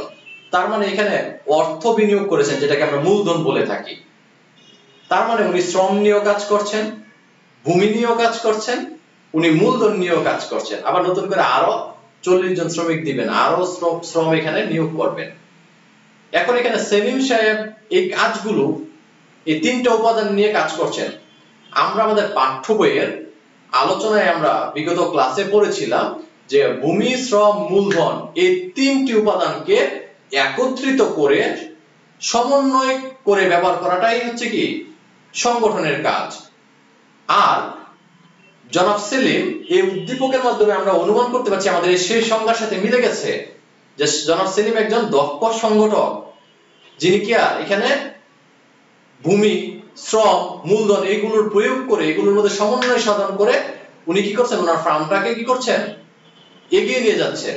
প্রিয় শিক্ষার্থীরা, এখানে আমরা উৎপাদনের সংগঠন উপকরণকে এখানে কি সেলিমের কাজটির মাধ্যমে উৎপাদনের সংগঠন উপকরণকে কি করছে নির্দেশ করছে। এখানে আমরা প্রথমত আমরা যে আমাদের যে প্রশ্নটি করা হয়েছে সেখানে আমরা লিখব যে জনাব সেলিমের কাজের মাধ্যমে উৎপাদনের উপকরণ হিসেবে তারপর আমরা কি করব ব্যাখ্যায় যাব। নিশ্চিত তোমরা বুঝতে পেরেছো প্রিয় শিক্ষার্থীরা। আচ্ছা, আমরা আরো এরকম উদ্দীপক আরো 3টি উদ্দীপক তোমাদের সাথে শেয়ার করব, তার কারণে আমরা একটু দ্রুত করছি। এখন যে প্রশ্নটি আমরা দেখতে পাচ্ছি উচ্চতর দক্ষতামূলক যে প্রশ্নটি তোমরা দেখতে পাচ্ছ, প্রিয় শিক্ষার্থীরা আমার সাথে তোমাদের মিলছে কিনা? ও মিশা খান, অসংখ্য ধন্যবাদ। সংগঠন চমৎকার লিখেছো তুমি। আমাদের সাথে সিদ্দিক, চমৎকার, অভিনন্দন সিদ্দিক, চমৎকার লিখেছো। আর যারা লিখেছো অন্যরা যারা লিখেছো সকলকে অভিনন্দন। আচ্ছা প্রিয় শিক্ষার্থীরা, জটপট হওয়ার কারণে হয়তোবা তোমাদের কাছে একটু অস্বস্তি লাগতে পারে, তারপর আমি একটু বলে নিচ্ছি আমরা কিভাবে উদ্দীপক থেকে উত্তরটা খুঁজে বের করেছি। দেখেছো সেলিমের কোন কাজটা করেছে? এখানে ভূমির কথা সরাসরি উদ্দীপকে লেখা নাই, শ্রমের কথা সরাসরি উদ্দীপকে লেখা নাই, মূলধনের কথা লেখা নাই, সংগঠনের কথাও লেখা নাই। কিন্তু আমরা এখানে দেখতে পাচ্ছি যে কি আর সরাসরি ভূমি না লেখলো, স্থাপন যেহেতু করেছে তার মানে একটা ভূমির দরকার হয়েছে। সরাসরি এখানে মূলধনের কথা না লেখা থাকলেও আমরা বুঝতে পেরেছি ব্যাংক থেকে টাকা নিয়ে বিনিয়োগ করছে, এটা মূলধন। সরাসরি শ্রমের কথা না থাকলেও শ্রমিকের কথা উল্লেখ আছে, তার মানে শ্রম। আর এই তিনটা উপাদানকে একত্রিত করে কাজ করছে কে? সংগঠক হিসেবে সেলিম। তার মানে এই সেলিমের কাজটা হচ্ছে কি সংগঠক হিসেবে সংগঠনের কাজ করছে। প্রিয় শিক্ষার্থীরা, একেবারে সহজ না? আচ্ছা, এইভাবে আমাদের কি করতে হবে? এই উদ্দীপকের আলোকে আমাদের এই প্রয়োগের প্রশ্নের উত্তর আমাদেরকে খুঁজে বের করতে হবে। আগে যে প্রশ্নবোধক চিহ্নটা দেওয়া আছে এই প্রশ্নবোধক চিহ্নের উত্তর খুঁজতে হবে, তারপর বর্ণনায় আমাদেরকে যেতে হবে, তাহলে আমাদের বর্ণনা এবং ব্যাখ্যা কি হবে? ঠিক হবে। আচ্ছা, যা বলছিলাম, আমাদের এখন উচ্চতর দক্ষতামূলক প্রশ্নটি আমরা এখন সমাধান করব। প্রিয় শিক্ষার্থীরা, আমার সাথে তোমরা একটু পড়ো। উদ্দীপকের সংগঠনটি কর্মসংস্থানের গুরুত্বপূর্ণ অবদান রাখছে। উদ্দীপকের সংগঠনটি কর্মসংস্থানে গুরুত্বপূর্ণ অবদান রাখছে। সংগঠনের ধরন উল্লেখপূর্বক উক্তিটি বিশ্লেষণ করো। প্রথম একটা উক্তি দেওয়া আছে, এই উক্তির সাথে তুমি আমি সবাই একমত, যেহেতু উদ্দীপকের সংগঠনটি কর্মসংস্থানে গুরুত্বপূর্ণ অবদান রাখছে নাকি রাখছে না। প্রিয় শিক্ষার্থীরা, ওনারা বলে দিয়েছেন যে একটা উক্তি, একটা বক্তব্য এখানে দিয়ে দিয়েছেন যে কি আর কর্মসংস্থানে কি করছে? গুরুত্বপূর্ণ অবদান রাখছে। এটা তো আমরা দেখতেই পাচ্ছি, প্রথম 20 জন তারপর 40 জন বেকার লোকদের এখানে কর্মসংস্থানের সুযোগ সৃষ্টি হচ্ছে। কিন্তু শেষের অংশটা দেখো, প্রশ্নের শেষের অংশে লেখা আছে যে সংগঠনের ধরন উক্তিটি বিশ্লেষণ করো। যে উক্তিটি তারা দিয়ে দিয়েছে এই উক্তিটির সাথে তুমি কি একমত কিনা, বা এই উক্তির সাথে তুমি কতটুকু তোমার মতামত, তুমি কি আর তাদের সাথে সামঞ্জস্য রাখো, তুমি তাদের সাথে কতটুকু দেখা গেছে কি আর এই উক্তির সাথে তুমি দেখা গেছে কি আর নিজের মতন করে দেখা গেছে কি আর ঐক্যমত প্রকাশ করে তুমি বর্ণ বিশ্লেষণ করবে, সেটাতে যাবে। কিন্তু তার আগে তোমাকে বলা হয়েছে সংগঠনের ধরন উল্লেখ করো। প্রিয় শিক্ষার্থীরা, কোন সংগঠনের উদ্দীপকে দেওয়া আছে জনাব সেলিমের ফার্মের কথা, তার মানে আমরা অন্য কোথাও যাব না, এখানে শুধু সেলিমের ফার্মের কথা বলা আছে। সেলিমের ফার্মটাই হচ্ছে এখানে কি সংগঠন। তাহলে সেলিমের যে সংগঠনটা আছে এটা কোন ধরনের সংগঠন, একটা ধরনটা আমাকে উল্লেখ করতে হবে। এখন আমার মাথা ঘুরতেছে, তোমার মাথা ঘুরতেছে যে সংগঠনের ধরন এখানে তো বলা নাই, উদ্দীপক স্যারাতে বললো উদ্দীপকের আলোকে উচ্চতর দক্ষতামূলক প্রশ্ন আসে, কিন্তু এখানে তো কোনো ধরন দেওয়া নাই, একটা সংগঠন দেওয়া আছে ডেইরি ফার্ম, এটা কোন ধরনের সংগঠন? প্রিয় শিক্ষার্থীরা, আমরা উচ্চতর দক্ষতামূলক প্রশ্নের ক্ষেত্রে আমরা কি বলেছিলাম? উদ্দীপকের প্রদত্ত তথ্য, আমাদের পাঠ্য বিষয়ের বিভিন্ন আলোচনা থেকে অর্জিত জ্ঞান এবং আমাদের নিজস্ব চিন্তা, চেতনা, বিচার, বিশ্লেষণ, এইগুলোর মাধ্যমে আমরা প্রয়োগের প্রশ্ন উত্তর করব। আচ্ছা, পাঠ্য বইয়ের যে আলোচনার কথা বলছি, পাঠ্য বই হতে যে অর্জিত জ্ঞানের কথা বলছি, প্রিয় শিক্ষার্থীরা, সংগঠনের ধরন, সংগঠনের প্রকারভেদ নিয়ে আমরা একটা আলোচনা করেছিলাম একটা ক্লাসে। সেখানে আমরা বিভিন্ন ধরনের মালিকানার ভিত্তিতে বিভিন্ন ধরনের সংগঠনের কথা আলোচনা করেছিলাম। এক মালিকানা ব্যবসা, এক মালিকানা ব্যবসা সংগঠন, অংশীদারি সংগঠন, যৌথ মূলধনী সংগঠন, সমবায় সংগঠন, যৌথ সংগঠন, তারপর রাষ্ট্রীয় সংগঠন, এগুলো নিয়ে আমরা কথা বলেছিলাম। তাহলে দেখো তো সেলিমের যে সংগঠনটা, এটা কোন ধরনের সংগঠন? তুমি নিজে প্রশ্ন করো তো। যে ক্লাসটি করেছো নিশ্চয়ই অবশ্যই পারবে সেলিমের সংগঠনটি কোন ধরনের সংগঠন। প্রিয় শিক্ষার্থীরা, একটু প্লিজ তোমরা একটু কমেন্টের মধ্যে দিয়ে দাও তো, দেখি কে আমাদের প্রথম সঠিক উত্তরদাতা হও। প্রিয় শিক্ষার্থীরা, সেলিমের সংগঠনটি এক মালিকানা সংগঠন, অংশীদারি সংগঠন, যৌথ মূলধনী, নাকি সমবায় সংগঠন, নাকি রাষ্ট্রীয় সংগঠন, নাকি যৌথ উদ্যোগের সংগঠন? প্রিয় শিক্ষার্থীরা, প্লিজ একটু কমেন্টের মাধ্যমে দিয়ে দাও। দেখো তো এটা কি সমবায় সংগঠন হওয়ার মতো কোনো বর্ণনা এখানে আছে মিস্টার সেলিম যে সংগঠনটা করেছে, নাকি এটা অংশীদারি কয়েকজন পার্টনাররা মিলে, বন্ধু বান্ধবরা মিলে করেছে, নাকি অনেকগুলো শেয়ার বিক্রি করে যৌথ মূলধনীর ব্যবসা করেছে এখানে? প্রিয় শিক্ষার্থীরা, দেখো তো এটা কোন ধরনের সংগঠন। ওয়াও, এখানে মিশা খান উত্তর দিয়েছে যে এক মালিকানা সংগঠন। চমৎকার, অভিনন্দন মিশা খান, তোমাকে অসংখ্য ধন্যবাদ। প্রিয় শিক্ষার্থীরা, অন্যরা সঠিক উত্তর লেখার চেষ্টা করো। এখানে সেলিম একজন মাত্র ব্যক্তি যিনি কি করেছেন, এখানে ফার্ম প্রতিষ্ঠা করেছেন, তিনি এখানে মূলধন বিনিয়োগ করেছেন, তিনি এখানে শ্রমিক প্রয়োগ করছেন, ব্যবসাটাকে পরিচালনা করছেন। অর্থাৎ যে প্রতিষ্ঠানের মালিক একজন, পরিচালক একজন, যিনি অল ইন ওয়ান, তিনি হচ্ছেন কি সেই ধরনের প্রতিষ্ঠানটিকে কি বলছেন? এক মালিকানা সংগঠন। আমাদের সাথে ইয়াসিন সঠিক উত্তর দিয়েছেন, তাহমিদ সঠিক উত্তর দিয়েছো, অভিনন্দন। তুবা অসংখ্য ধন্যবাদ, কচি বাহাদুর অসংখ্য ধন্যবাদ, অভিনন্দন তোমাদেরকে সঠিক উত্তর দেওয়ার জন্য। আচ্ছা, তাহলে আমরা কি বুঝলাম? যে সংগঠনের ধরনের কথা বলছে, তাহলে আমরা সংগঠনের ধরন কি, এক মালিকানা সংগঠন লিখে, সংগঠনের ধরনটা লিখে আমরা এক মালিকানা সংগঠন এই কর্মসংস্থান সৃষ্টিতে যে গুরুত্বপূর্ণ ভূমিকা পালন করছে, এই ক্ষেত্রে এক মালিকানা সংগঠন কিভাবে এখানে কর্মসংস্থান সৃষ্টি করছে, এই গুরুত্বটা আমরা এখানে তুলে ধরবো। কর্মসংস্থান সৃষ্টির গুরুত্বটা আমরা এখানে কি করব? তুলে ধরবো। প্রিয় শিক্ষার্থীরা, তোমরা আমার সাথে থাকো, একটু আমি পানি খেয়ে নিচ্ছি।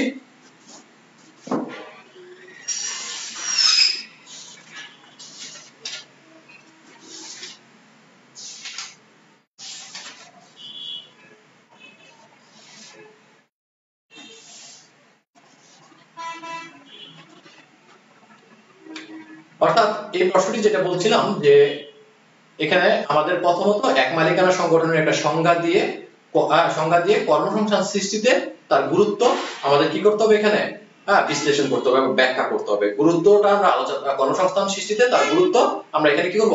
আলোচনা করব। তো প্রিয় শিক্ষার্থীরা, দেখতে পাচ্ছ যে কত সহজে প্রয়োগ এবং উচ্চতর দক্ষতামূলক প্রশ্নটা আমরা উদ্দীপক থেকে খুঁজে বের করব। কিভাবে কতটুকু মানে বিস্তারিত মানে প্রয়োগ এবং উচ্চতর দক্ষতামূলক প্রশ্ন নিয়ে বিস্তারিত আলোচনা করার মতো আমাদের সময় নেই। আমাদের নির্ধারিত 40 মিনিটের বরাদ্দকৃত সময় আমাদের শেষ হয়ে গেছে। প্রিয় শিক্ষার্থীরা, আমরা আরো 3টি উদ্দীপক তোমাদের সাথে শেয়ার করব খুব ঝটপট। জাস্ট আমরা দেখাবো তোমাদেরকে কিভাবে কত সহজে তুমি উদ্দীপক থেকে জাস্ট প্রশ্নটা সঠিক উত্তরটা তুমি কিভাবে খুঁজে বের করবে, তারপর তোমার নিজের মতন করে তুমি বর্ণনা বা আলোচনা করবে। আচ্ছা, নেক্সট প্রশ্নে যাচ্ছি। লক্ষ্য করো, আমার সাথে একটু ঝটপট করতে হবে প্রিয় শিক্ষার্থীরা। সিলেট বোর্ড 2019 সালে এসেছিল সৃজনশীল প্রশ্ন নম্বর 2। নওগাঁর মাটি ও জলবায়ু ধান চাষের উপযোগী হওয়ায় এই অঞ্চলের প্রচুর উন্নত জাতের ধান উৎপন্ন হয়। এই কারণে জনাব হাসান তার নিজস্ব জমিতে একটি রাইস মিল স্থাপন করেন। তিনি তার মিলে উৎপাদিত চাল দেশের বিভিন্ন অঞ্চলে সরবরাহ করে থাকেন। উৎপাদিত চালের গুণগত মান ভালো হয় দিন দিন এর চাহিদা বৃদ্ধি পাচ্ছে। বর্তমানে তিনি বর্ধিত চাহিদা পূরণের উদ্দেশ্যে উৎপাদন বৃদ্ধির সিদ্ধান্ত নেন। এই কারণে তিনি যন্ত্রপাতি ক্রয় করার জন্য ব্যাংক থেকে ঋণ নিয়ে টাকা সংগ্রহ করেন। প্রিয় শিক্ষার্থীরা, আমরা যে উদ্দীপকটি পড়েছি এই উদ্দীপকটি থেকে আমরা কি বুঝেছি? এত ঝটপট দ্রুত পড়লে কি বোঝা যায়, তাই না? আচ্ছা, একটু ঠান্ডা মাথায় আমি আমার মতো করে বলি। নওগাঁর মাটি ও জলবায়ু কি ধান চাষের জন্য খুব উপযোগী। হ্যাঁ, এই অঞ্চলে প্রচুর ধান উৎপাদন হয়। তো জনাব হাসান কি করলেন? ওই এলাকায় একটা রাইস মিল স্থাপন করলেন। তো ধানের উৎপাদিত চাল দেশের বিভিন্ন অঞ্চলে কি করে থাকেন? উনি সরবরাহ করে থাকেন।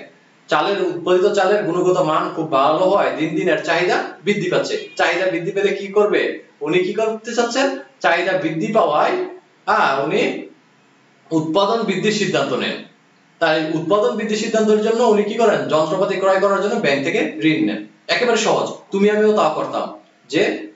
যে এলাকায় প্রচুর ধান উৎপন্ন হয়, সেই এলাকায় কি করতাম? একটা রাইস মিল দিতাম, সহজে ধান পাওয়া যাবে। রাইস মিল দেওয়ার পর কি করতাম? চাহিদা যদি বৃদ্ধি পায়, ব্যবসা আরো বাড়াতে হবে। ব্যবসা আরো বাড়াতে হলে আমাদের কি করতে হবে? বর্ধিত চাহিদা পূরণ করার জন্য উৎপাদন বৃদ্ধি করতে হবে। উৎপাদন বৃদ্ধি করার জন্য নতুন আরো যন্ত্রপাতি কিনতে হবে। যন্ত্রপাতি কেনার জন্য আমাদের অর্থ লাগবে। অর্থের জন্য আমরা ঋণ নিয়েছি। এটা হচ্ছে আমাদের এই উদ্দীপক। আচ্ছা, এবার এই উদ্দীপকের আলোকে প্রশ্ন কিভাবে তুমি সমাধান করবে একটু লক্ষ্য করো।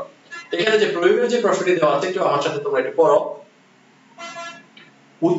উল্লেখিত উদ্দীপকে ধান উৎপাদনে কোন উপকরণের প্রত্যক্ষ প্রভাব রয়েছে ব্যাখ্যা করো। প্রিয় শিক্ষার্থীরা, আগে আমাদের একটা প্রশ্নবোধক প্রশ্ন করে একটা জ্ঞানমূলক প্রশ্ন জিজ্ঞেস করছে। দেখো তো, যদিও এখানে জ্ঞানমূলক না, প্রয়োগের প্রশ্ন, কিন্তু আমাদের কাছে একটা প্রশ্ন করছে। উল্লেখিত উদ্দীপকে ধান উৎপাদনে কোন উপকরণের প্রত্যক্ষ প্রভাব রয়েছে? তারপরে তোমাকে বলছে ব্যাখ্যা করো। আগে যে উপাদানটার প্রত্যক্ষ প্রভাব রয়েছে তা খুঁজে বের করতে হবে, দেন তোমাকে ব্যাখ্যায় যেতে হবে। আচ্ছা, তাহলে উৎপাদনের উপকরণ আছে কয়টা? 4টা। ভূমি, শ্রম, মূলধন, সংগঠন। এখন তোমাকে প্রশ্ন করো, এই উদ্দীপকে 4টি উপাদানের মধ্যে কোন উপাদানের প্রত্যক্ষ প্রভাব রয়েছে, অর্থাৎ সরাসরি প্রভাব রয়েছে? প্রিয় শিক্ষার্থীরা, সবচেয়ে বেশি এই উদ্দীপকে ধান উৎপাদনের জন্য যে নওগাঁ নামের স্থানটির কথা বলা হয়েছে, এই নওগাঁতে সবচেয়ে বেশি প্রভাব বিস্তার করেছে প্রতিষ্ঠানটি, অর্থাৎ রাইস মিলটি স্থাপন করার জন্য বা ধান উৎপাদনের জন্য ধান উৎপাদনের জন্য সবচেয়ে বেশি প্রভাব বিস্তার করছে কি? মূলধন, কিংবা শ্রমিকরা? প্রিয় শিক্ষার্থীরা, প্রশ্ন করো তো, যে নওগাঁ না হয়ে ঢাকা সিটিতে ধান কেন হয় নাই? ঢাকা সিটিতে প্রচুর লেবার রয়েছে, প্রচুর মূলধন রয়েছে, অর্থ রয়েছে, কিন্তু নওগাঁতে কেন হলো? আবারও আমি প্রশ্নটি করছি, উল্লেখিত উদ্দীপকে ধান উৎপাদনে কোন উপকরণের প্রভাব প্রত্যক্ষ প্রভাব রয়েছে? ধান উৎপাদনের জন্য যে প্রভাবটি রয়েছে এটা হচ্ছে কি? প্রাকৃতিক একটা প্রভাব। ধান উৎপাদনের যে জলবায়ু মাটি বলছে, এটা প্রাকৃতিক প্রভাব। এই প্রাকৃতিক প্রভাবটাকে, এই জলবায়ু মাটিকে উৎপাদনের ভাষায় কি ভূমি বলে, না শ্রম বলে, না মূলধন বলে, না সংগঠন বলে? আমাকে বলছে যে কোন উপকরণ উল্লেখ করার জন্য। এখানে প্রাকৃতিক লিখলে হবে না প্রিয় শিক্ষার্থীরা, এখানে আমাকে 4টি উপাদানের মধ্যে যে কোনো একটি উপাদানের নাম লিখতে হবে। আমরা 4টি উপকরণের মধ্যে যে কোনো একটি উপকরণের নাম বলতে হবে। তার মানে যে মাটি ও জলবায়ু যে প্রাকৃতিক যে ব্যাপারটা এখানে তুলে ধরা হয়েছে, যেটা ধান উৎপাদনের জন্য খুব সহায়ক, এটা সংগঠনও না, মূলধনও না, শ্রমও না, এটা হচ্ছে কি ভূমি। আমরা জানি হচ্ছে কি ভূমি হচ্ছে কি প্রকৃতির দান বিভিন্ন উপাদানগুলোর হচ্ছে কি ভূমি, যেগুলো মানব সৃষ্ট নয়। তাহলে মাটি ও জলবায়ু কি মানব সৃষ্ট নয়? তাহলে উদ্দীপকে ধান উৎপাদনে ভূমি উপকরণের প্রত্যক্ষ প্রভাব রয়েছে। তাহলে আমরা কি এই ভূমি যে উপাদানটি রয়েছে, এই ভূমি উপাদানটি লিখে তারপর আমরা কি যাব? ব্যাখ্যায় যাব। প্রিয় শিক্ষার্থীরা, সহজ না কঠিন? ওয়াও, আমি বলার আগেই তো অনেকেই লিখে ফেলছে। চমৎকার, আমাদের সাথে চমৎকার ভাবে উত্তর দিয়েছেন। ইয়াসিন, তোবা, কচি বাহাদুর, তাহমিদ, সিদ্দিক, নয়ন, খুব দারুণ ভাবে তোমরা লিখেছো, চমৎকার। আচ্ছা প্রিয় শিক্ষার্থীরা, তাহলে ধান উৎপাদনে যে উপাদানটির প্রভাব এখানে সরাসরি উদ্দীপকে না দেওয়া থাকলেও আমরা কি আমাদের যে বিভিন্ন আগে যে পাঠ্য বই থেকে আমরা আলোচনা করেছি, সেই আলোচনায় আমরা দেখেছি মাটির জলবায়ু কি ভূমি, যার কারণে আমরা এখানে লিখতে পারছি যে ধান উৎপাদনের জন্য উৎপাদনের ভূমি উপকরণের প্রত্যক্ষ প্রভাব রয়েছে। পরের যে প্রশ্ন উচ্চতর দক্ষতামূলক প্রশ্ন দিতে যাচ্ছি, একটু লক্ষ্য করো। উৎপাদনের উপকরণের ধরন উল্লেখ পূর্বক উদ্দীপকে হাসানের উৎপাদন বৃদ্ধির সিদ্ধান্তটির যৌক্তিকতা বিশ্লেষণ করো। প্রিয় শিক্ষার্থীরা, উৎপাদনের ধরন আগে উল্লেখ করতে হবে, আর উৎপাদনের উপকরণের ধরন, তারপরে আমাদের কি করতে হবে, যৌক্তিকতা বিশ্লেষণ করতে হবে। কি এর যৌক্তিকতা? জনাব হাসানের উৎপাদন বৃদ্ধির যে সিদ্ধান্তটি নিয়েছে এটা কি যৌক্তিক না অযৌক্তিক, এটা আমাদেরকে বিশ্লেষণ করতে হবে। আমি আবারও প্রশ্নটি করছি, উৎপাদনের উপকরণের ধরন উল্লেখ পূর্বক উদ্দীপকে হাসানের উৎপাদন বৃদ্ধির সিদ্ধান্তটি যৌক্তিকতা বিশ্লেষণ করো। তুমি যদি মনে করো যে আমি তো প্রশ্নটি বুঝতে পারি নাই, আমি লিখে দেই এটা যৌক্তিক, খুব ভালো হয়েছে, হ্যান ত্যান, এটা ওটা, কিন্তু প্রিয় শিক্ষার্থীরা তোমাকে এই যৌক্তিক বিশ্লেষণ করার পূর্বে তোমাকে আগে ধরন উল্লেখ করতে হবে। কিসের ধরন? তোমাকে প্রশ্নে বলা হয়েছে উৎপাদনের উপকরণের ধরন। জনাব হাসান উৎপাদন বৃদ্ধির যে সিদ্ধান্তটা নিয়েছে, হ্যাঁ, এই সিদ্ধান্তটার সাথে উৎপাদনের ধরনের একটা সম্পর্ক রয়েছে, উৎপাদনের উপকরণের ধরনের একটা সম্পর্ক রয়েছে। আগে উৎপাদনের উপকরণের ধরন উল্লেখ করতে হবে, তারপরে তিনি উৎপাদন বৃদ্ধির যে সিদ্ধান্তটা নিয়েছে সেটা যৌক্তিক কিনা বিশ্লেষণ করতে হবে। তাহলে উৎপাদনের কোন উপকরণের কথা এখানে বলা হয়েছে প্রিয় শিক্ষার্থীরা? আচ্ছা, একটু দেখো তো তোমরা একটু লক্ষ্য করে যে মিস্টার হাসান কোন সিদ্ধান্তটা নিয়েছিল। প্রশ্নের মধ্যে বলেছে যে উৎপাদন বৃদ্ধির সিদ্ধান্তটা যৌক্তিক কিনা।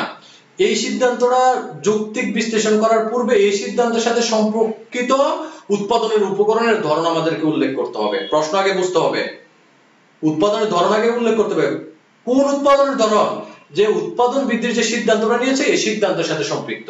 আচ্ছা, একেবারে শেষের দিকে আমরা উদ্দীপকের দিকে একটু লক্ষ্য করি। তোমরা একটু আমার সাথে একটু উদ্দীপকের দিকে লক্ষ্য করো, একবার শেষের দিকে। হ্যাঁ, যে এই কারণে তিনি যন্ত্রপাতি ক্রয় করেন এবং ব্যাংক থেকে ঋণ নিয়ে টাকা সংগ্রহ করেন। এটা কেন? ওই যে শেষ বাক্যটার আগের বাক্যটাতে লক্ষ্য করো যে বর্তমানে তিনি বর্ধিত চাহিদা পূরণের উদ্দেশ্যে উৎপাদন বৃদ্ধির সিদ্ধান্ত নেন।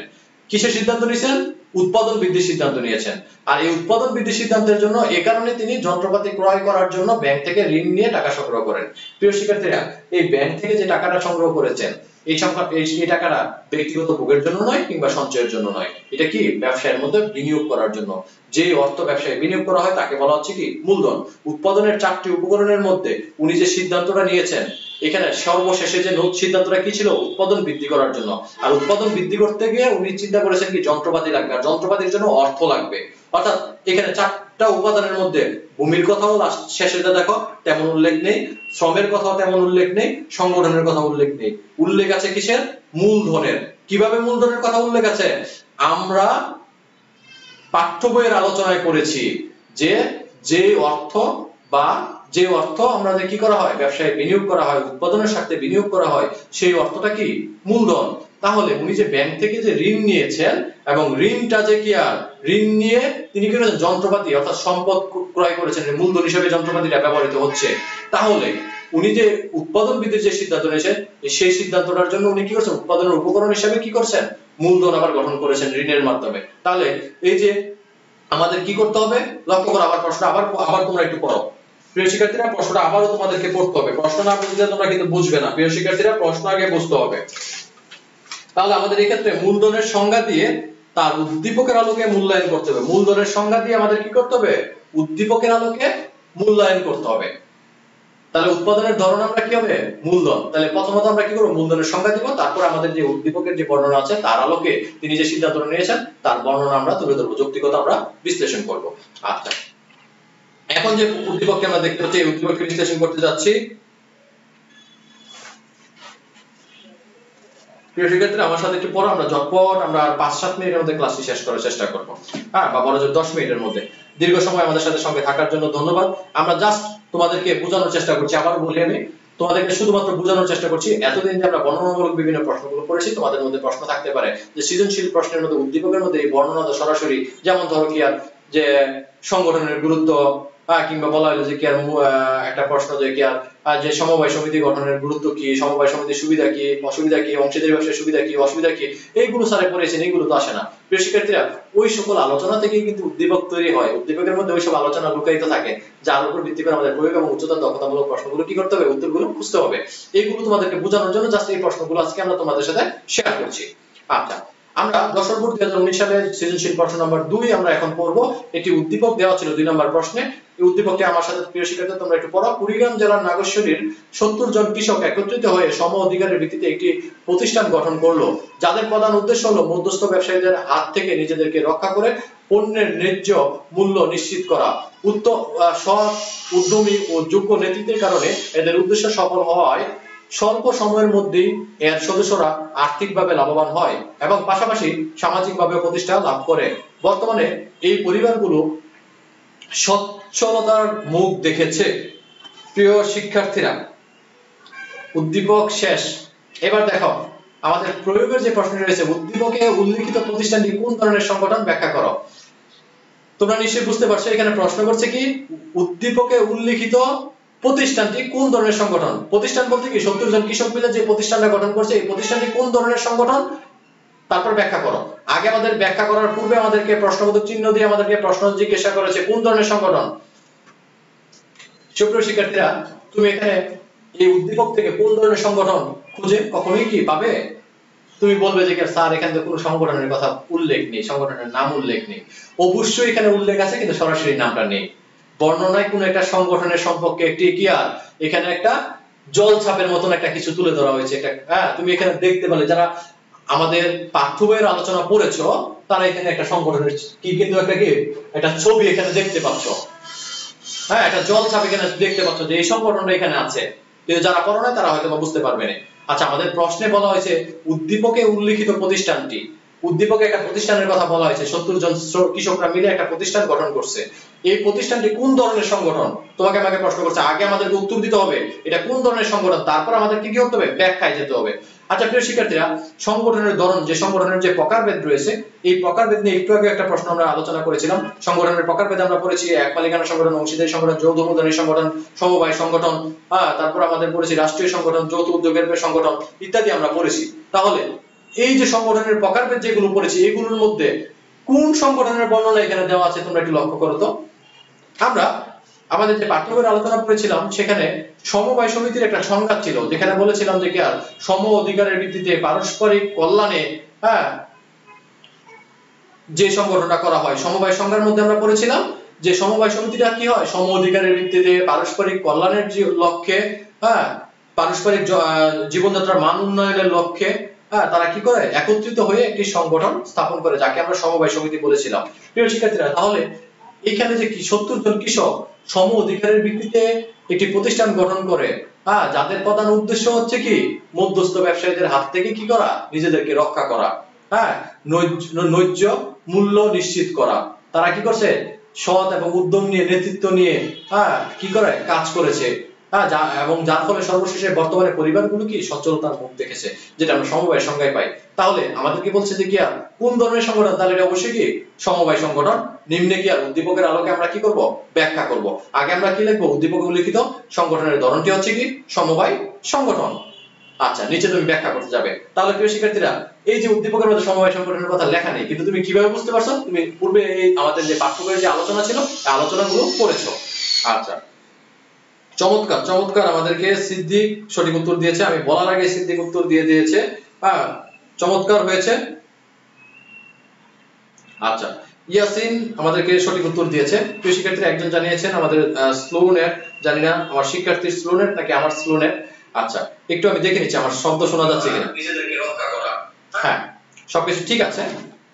আচ্ছা, এখন আমরা আমাদের উচ্চতর দক্ষতামূলক প্রশ্নটি তোমাদের সাথে একটু শেয়ার করছি, তোমরা একটু আমার সাথে পড়ো। দারিদ্র্য বিমোচনে উল্লেখিত উদ্দীপকে উল্লেখিত সংগঠনটির ভূমিকা বিশ্লেষণ করো। উদ্দীপকে যে সংগঠনটির কথা বলা আছে, এই সংগঠনটির ভূমিকা বিশ্লেষণ করতে বলা হয়েছে। কোন ক্ষেত্রে ভূমিকা, দারিদ্র্য বিমোচনে, অর্থাৎ সংগঠনের যে সদস্য যারা ছিলেন তাদের আর্থিকভাবে আগে হয়তো পিছিয়ে ছিলেন, বর্তমানে তারা স্বাবলম্বী হয়েছেন, তারা সচ্ছলতার মুখ দেখছেন। এই যে দারিদ্র্য বিমোচনে সংগঠনটার ভূমিকা বিশ্লেষণ করতে বলা হয়েছে।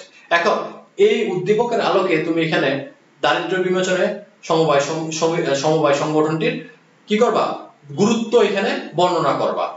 অর্থাৎ আমরা সমবায় সমিতির গুরুত্ব কিন্তু পড়েছিলাম। গুরুত্ব আমরা কি পড়েছিলাম তোমাদের কি মনে আছে?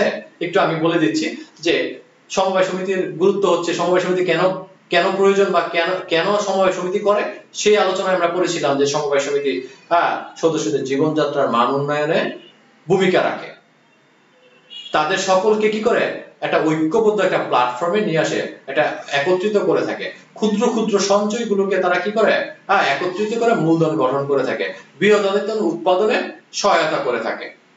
প্রিয় শিক্ষার্থীরা, বৃহদায়তন উৎপাদনে কি করে থাকে? বৃহদায়তন উৎপাদনে তারা কি করে থাকেন? সহায়তা করে থাকেন।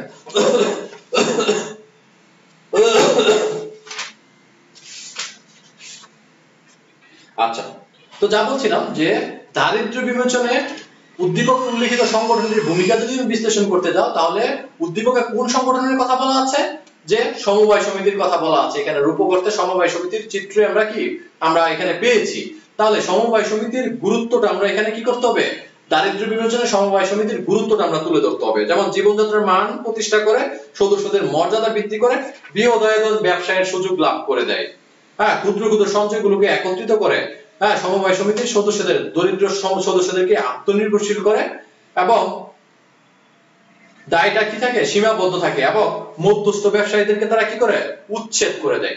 প্রিয় শিক্ষার্থীরা, এই যে সমবায় সমিতি মধ্যস্থ ব্যবসায়ীদেরকে উচ্ছেদ করার মাধ্যমে দারিদ্র্য বিমোচন করে থাকে, ক্ষুদ্র ক্ষুদ্র সঞ্চয়গুলো একত্রিত করে তাদেরকে মূলধন গঠনে সাহায্য করে দারিদ্র্য বিমোচন করে, তাদের জীবনযাত্রার মান উন্নয়নে ভূমিকা রেখে দারিদ্র্য বিমোচন করে, ব্যবসায়িক সম্প্রসারণের মাধ্যমে দারিদ্র্য বিমোচন করে, এইভাবে সীমিত দায়ের মাধ্যমে তাদের কি ঝুঁকি থেকে হ্রাস করে তাদের দারিদ্র্য বিমোচনে সহায়তা করে থাকে। এই বিভিন্ন কাজগুলোর মাধ্যমে সমবায় সংগঠন দারিদ্র্য বিমোচনে কি করে? গুরুত্বপূর্ণ ভূমিকা পালন করে। এই ভূমিকাটা দারিদ্র্য বিমোচনে সমবায় সমিতির গুরুত্বপূর্ণ ভূমিকাটা আমাদের কি করতে হবে? তোমরা তোমাদের নিজের ভাষায় এখানে তুলে ধরবে। আমি যেরকম বলেছি এরকমটা না, এবং এই দারিদ্র্য বিমোচনে যে সমবায় সংগঠন যে ভূমিকা রাখে এটা তুমি কিভাবে বুঝতে পারবে? তুমি একমাত্র বুঝতে পারবে সমবায় সমিতি নিয়ে যখন বিস্তারিত যে আলোচনা ছিল, সংজ্ঞা ছিল, সমবায় সমিতি কি করে, কেন করে, এই সকল বিষয়গুলো, সমবায় সমিতির সুবিধা কি অসুবিধা কি, এই সকল বিষয়গুলো যদি তুমি পড়ো তাহলে একমাত্র এই প্রশ্নের উত্তরটি সুন্দরভাবে তুমি লিখে 4 থেকে 4 পেতে পারো। প্রিয় শিক্ষার্থীরা, সমবায় সমিতির ভূমিকা বলতে আমরা কি বুঝি? সমবায় সমিতি কেন করে, কোন কোন সুবিধা পায়, কেন সমবায় সমিতির গুরুত্ব আছে? তাহলে আমরা সংজ্ঞার নিচে আমরা বইয়ের মধ্যে আমরা একদিন পড়েছিলাম কিন্তু অতীতের ক্লাসে যে সমবায় সমিতির এই সুবিধা রয়েছে, এই অসুবিধাগুলো রয়েছে। যে সকল সুবিধাগুলো রয়েছে এই প্রত্যেকটা সুবিধা কি দারিদ্র্য বিমোচনের ক্ষেত্রে কি করে? ভূমিকা রাখে। দেখেছো, আমরা যদি পাঠ্য বইয়ের আলোচনাগুলো পড়ি কত সহজেই এই উদ্দীপকের আলোকে সৃজনশীল প্রশ্নগুলোর আমরা উত্তর খুঁজতে পারি।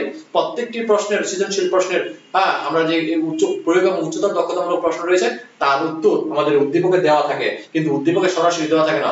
উদ্দীপকের এমন একটি দৃশ্য উপস্থাপন করা হয়, এমন একটি গঠনা, এমন একটা অনুচ্ছেদ, এমন একটা চিত্র উপস্থাপন করা হয় যে চিত্রগুলোর তথ্যগুলো আমাদের পাঠ্য বইয়ের যে আলোচনা আছে তার আলোকে হয়ে থাকে। আচ্ছা, সুপ্রিয় শিক্ষার্থীরা, এখন যে উদ্দীপককে আমরা শেয়ার করছি, আমরা 5 মিনিটের মধ্যে আমাদের ক্লাসটি থেকে বিদায় নিব। আমাদের যেহেতু 11টা থেকে আমাদের ব্যবসায় শিক্ষা শাখার শিক্ষার্থীদের কোনো ক্লাস নেই, তাই আমরা একটু সময়টা একটু 5 মিনিট বাড়িয়ে নিচ্ছি। আমরা 11টার পর আমরা থাকতে পারবো। আচ্ছা, প্রিয় শিক্ষার্থীরা, আমরা এখন চট্টগ্রাম বোর্ড 2019 সালের সৃজনশীল প্রশ্ন নম্বর 2 আমরা দেখতে পাচ্ছি। উদ্দীপকটি আমরা একটু পড়ি, যে উদ্দীপকটি দেওয়া আছে। মিস্টার আনসার একজন জেলে। মিস্টার আনসার একজন কি? জেলে। তিনি রাজশাহীর চলনবিল এলাকায় মাছ ধরে জীবিকা নির্বাহ করতেন। সম্প্রতি চলনবিলের পানি কমে যাওয়ায় ঢাকায় এসে রিকশা চালানো শুরু করলেন। দক্ষতার সাথে রিকশা চালানোর লক্ষ্যে তিনি ট্রাফিক কর্তৃপক্ষের নিকট হতে 3 দিনের ট্রেনিং গ্রহণ করলেন। প্রিয় শিক্ষার্থীরা, এখানে যে উদ্দীপকটি থেকে আমরা কি বুঝেছি? জনাব আনসার নামে একজন জেলে ছিলেন। তিনি রাজশাহী এলাকার চলনবিল থেকে উনি কি করতেন? মাছ ধরে জীবিকা নির্বাহ করতেন। বিলে যেহেতু মাছ পানি কমে গেছে তাই মাছ ধরা বোধহয় এখন সম্ভব হচ্ছে না, যার কারণে তিনি কি করলেন? ঢাকায় চলে আসলেন। তো ঢাকায় এসে উনি কি রিকশা চালানো শুরু করলেন। এবং রিকশা চালানোর জন্য উনি কি করলেন? ট্রাফিক কর্তৃপক্ষের নিকট 3 দিনের একটা ট্রেনিং গ্রহণ করলেন। এই ছিল উদ্দীপক। স্বাভাবিক, আমি চিন্তা করি যে আমাদের এলাকার বা আমার যদি রাজশাহী এলাকার হয়ে থাকে, রাজশাহী এলাকায় যখন প্রচুর মাছ ধরা পড়তো তখন তিনি জেলে ছিলেন আনসার। এখন পানি কমে গেছে, মাছ ধরা পড়ছে না, জীবিকা নির্বাহ করার জন্য তিনি ঢাকায় চলে আসছেন। এটা স্বাভাবিক। তো ঢাকায় এসে রিকশা চালানোর জন্য উনি কি করলেন? ট্রাফিক কর্তৃপক্ষের কাছ থেকে একটা 3 দিনের ট্রেনিং গ্রহণ করলেন। এই উদ্দীপকটি আমরা কি বুঝতে পারছি? একেবারে সহজ একটা উদ্দীপক, নিশ্চয়ই আমরা বুঝতে পারছি। আচ্ছা প্রিয় শিক্ষার্থীরা, এখন আমরা এই উদ্দীপকের আলোকে আমাদেরকে যে প্রয়োগ এবং উচ্চতার দক্ষতামূলক যে প্রশ্ন করা হয়, এই উচ্চতার দক্ষতামূলক প্রশ্ন আমরা তোমাদের সামনে উপস্থাপন করছি। একটু লক্ষ্য করো যে প্রয়োগের যে প্রশ্নটি আছে আমাদেরকে কি করছে। উদ্দীপকে মিস্টার আনসারের ক্ষেত্রে শ্রমের কোন ধরনের গতিশীলতা ফুটে উঠেছে ব্যাখ্যা করো। আমাদেরকে আগে একটি প্রশ্ন করা হয়েছে, তারপর ব্যাখ্যা করতে বলা হয়েছে। আমাদের প্রশ্নটি কি করা হয়েছে? কোন ধরনের গতিশীলতা ফুটে উঠেছে, অর্থাৎ শ্রমের কোন ধরনের গতিশীলতা ফুটে উঠেছে। কোথায় ফুটে উঠেছে প্রিয় শিক্ষার্থীরা?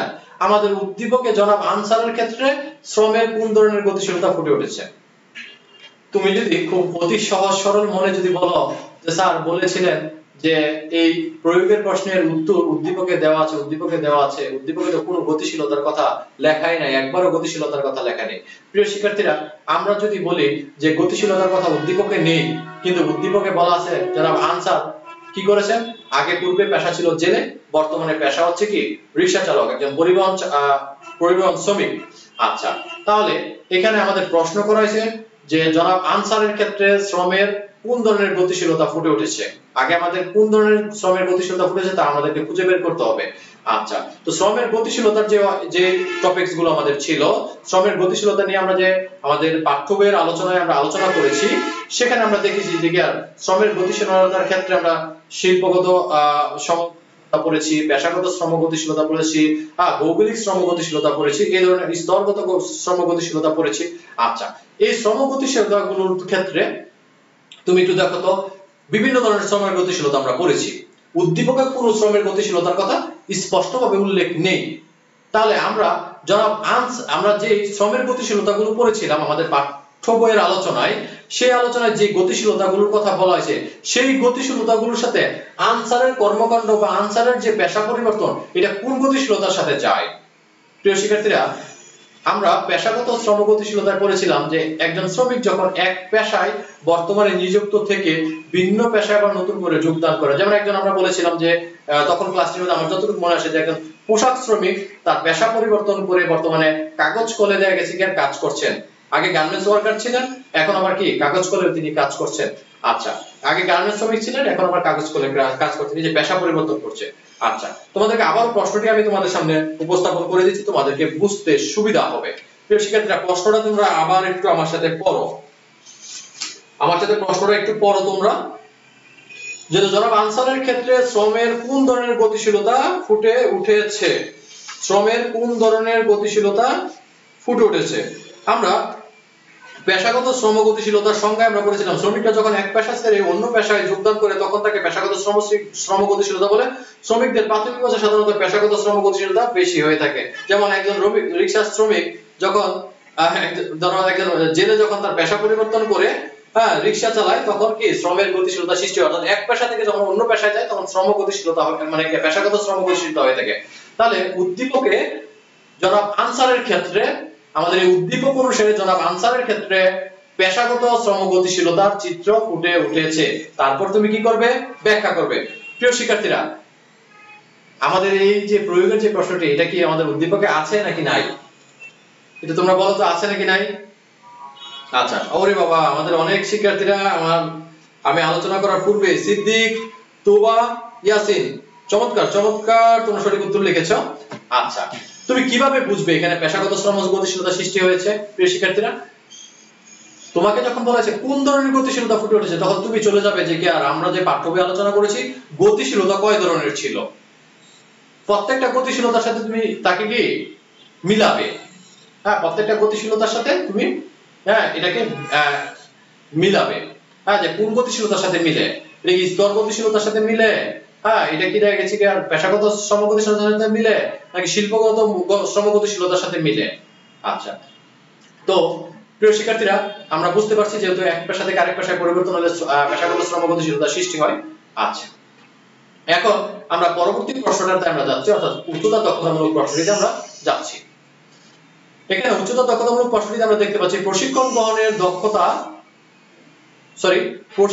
গ্রহণ শ্রমের দক্ষতা উন্নয়নে কি ভূমিকা রাখে, উদ্দীপকের আলোকে বিশ্লেষণ করো। তোমাকে বিশ্লেষণ করতে বলা হয়েছে, কি বিশ্লেষণ করবে তুমি? প্রশিক্ষণ গ্রহণ শ্রমের দক্ষতা উন্নয়নে কি ভূমিকা রাখে। প্রিয় শিক্ষার্থীরা, এখানে প্রথমত তুমি প্রশিক্ষণের একটি সংজ্ঞা লিখবে এবং প্রশিক্ষণের সংজ্ঞার আলোকে তুমি প্রশিক্ষণ একজন শ্রমিকের দক্ষতা উন্নয়নে কোন কোন ভূমিকা রাখে সেই ভূমিকাগুলো এখানে তুলে ধরবে, অর্থাৎ কোন কোন উপায়ে একটা প্রশিক্ষণ একটা শ্রমিকের দক্ষতাগুলোকে কি করে আরো জাগ্রত করে দেয়, আরো বৃদ্ধি করে দেয়, কর্মক্ষেত্রে আরো বেশি তাকে কি করায় মনোনিবেশ করে, এই বিভিন্ন ইতিবাচক দিকগুলো তুমি তুলে ধরবে। অর্থাৎ এই প্রশ্নটির আলোকে আমরা প্রশ্ন লিখবো কিভাবে, যে প্রশিক্ষণ গ্রহণ শ্রমের দক্ষতা উন্নয়নে কি ভূমিকা রাখে তোমার কাছে জিজ্ঞেস করছে, উদ্দীপকের আলোকে বিশ্লেষণ করো। এখানে আমরা দেখতে পাচ্ছি উদ্দীপকের আলোকে যদি আমরা বিশ্লেষণ করতে যাই তাহলে আমাদের প্রথমত কি লিখতে হবে, প্রশিক্ষণের একটি সংজ্ঞা লিখবো। হ্যাঁ, এটাকে তুমি জ্ঞানমূলক প্রশ্ন ধরতে পারো। এটা প্রশিক্ষণের সংজ্ঞা লিখে দ্বিতীয় অংশে আমরা এই প্রশিক্ষণের আলোকে অর্থাৎ প্রশিক্ষণ কিভাবে শ্রমের দক্ষতা অর্থাৎ প্রশিক্ষণ শ্রমের দক্ষতা উন্নয়নে যে গুরুত্বপূর্ণ ভূমিকা রাখে, হ্যাঁ প্রশিক্ষণের গুরুত্ব আমরা এখানে তুলে ধরবো।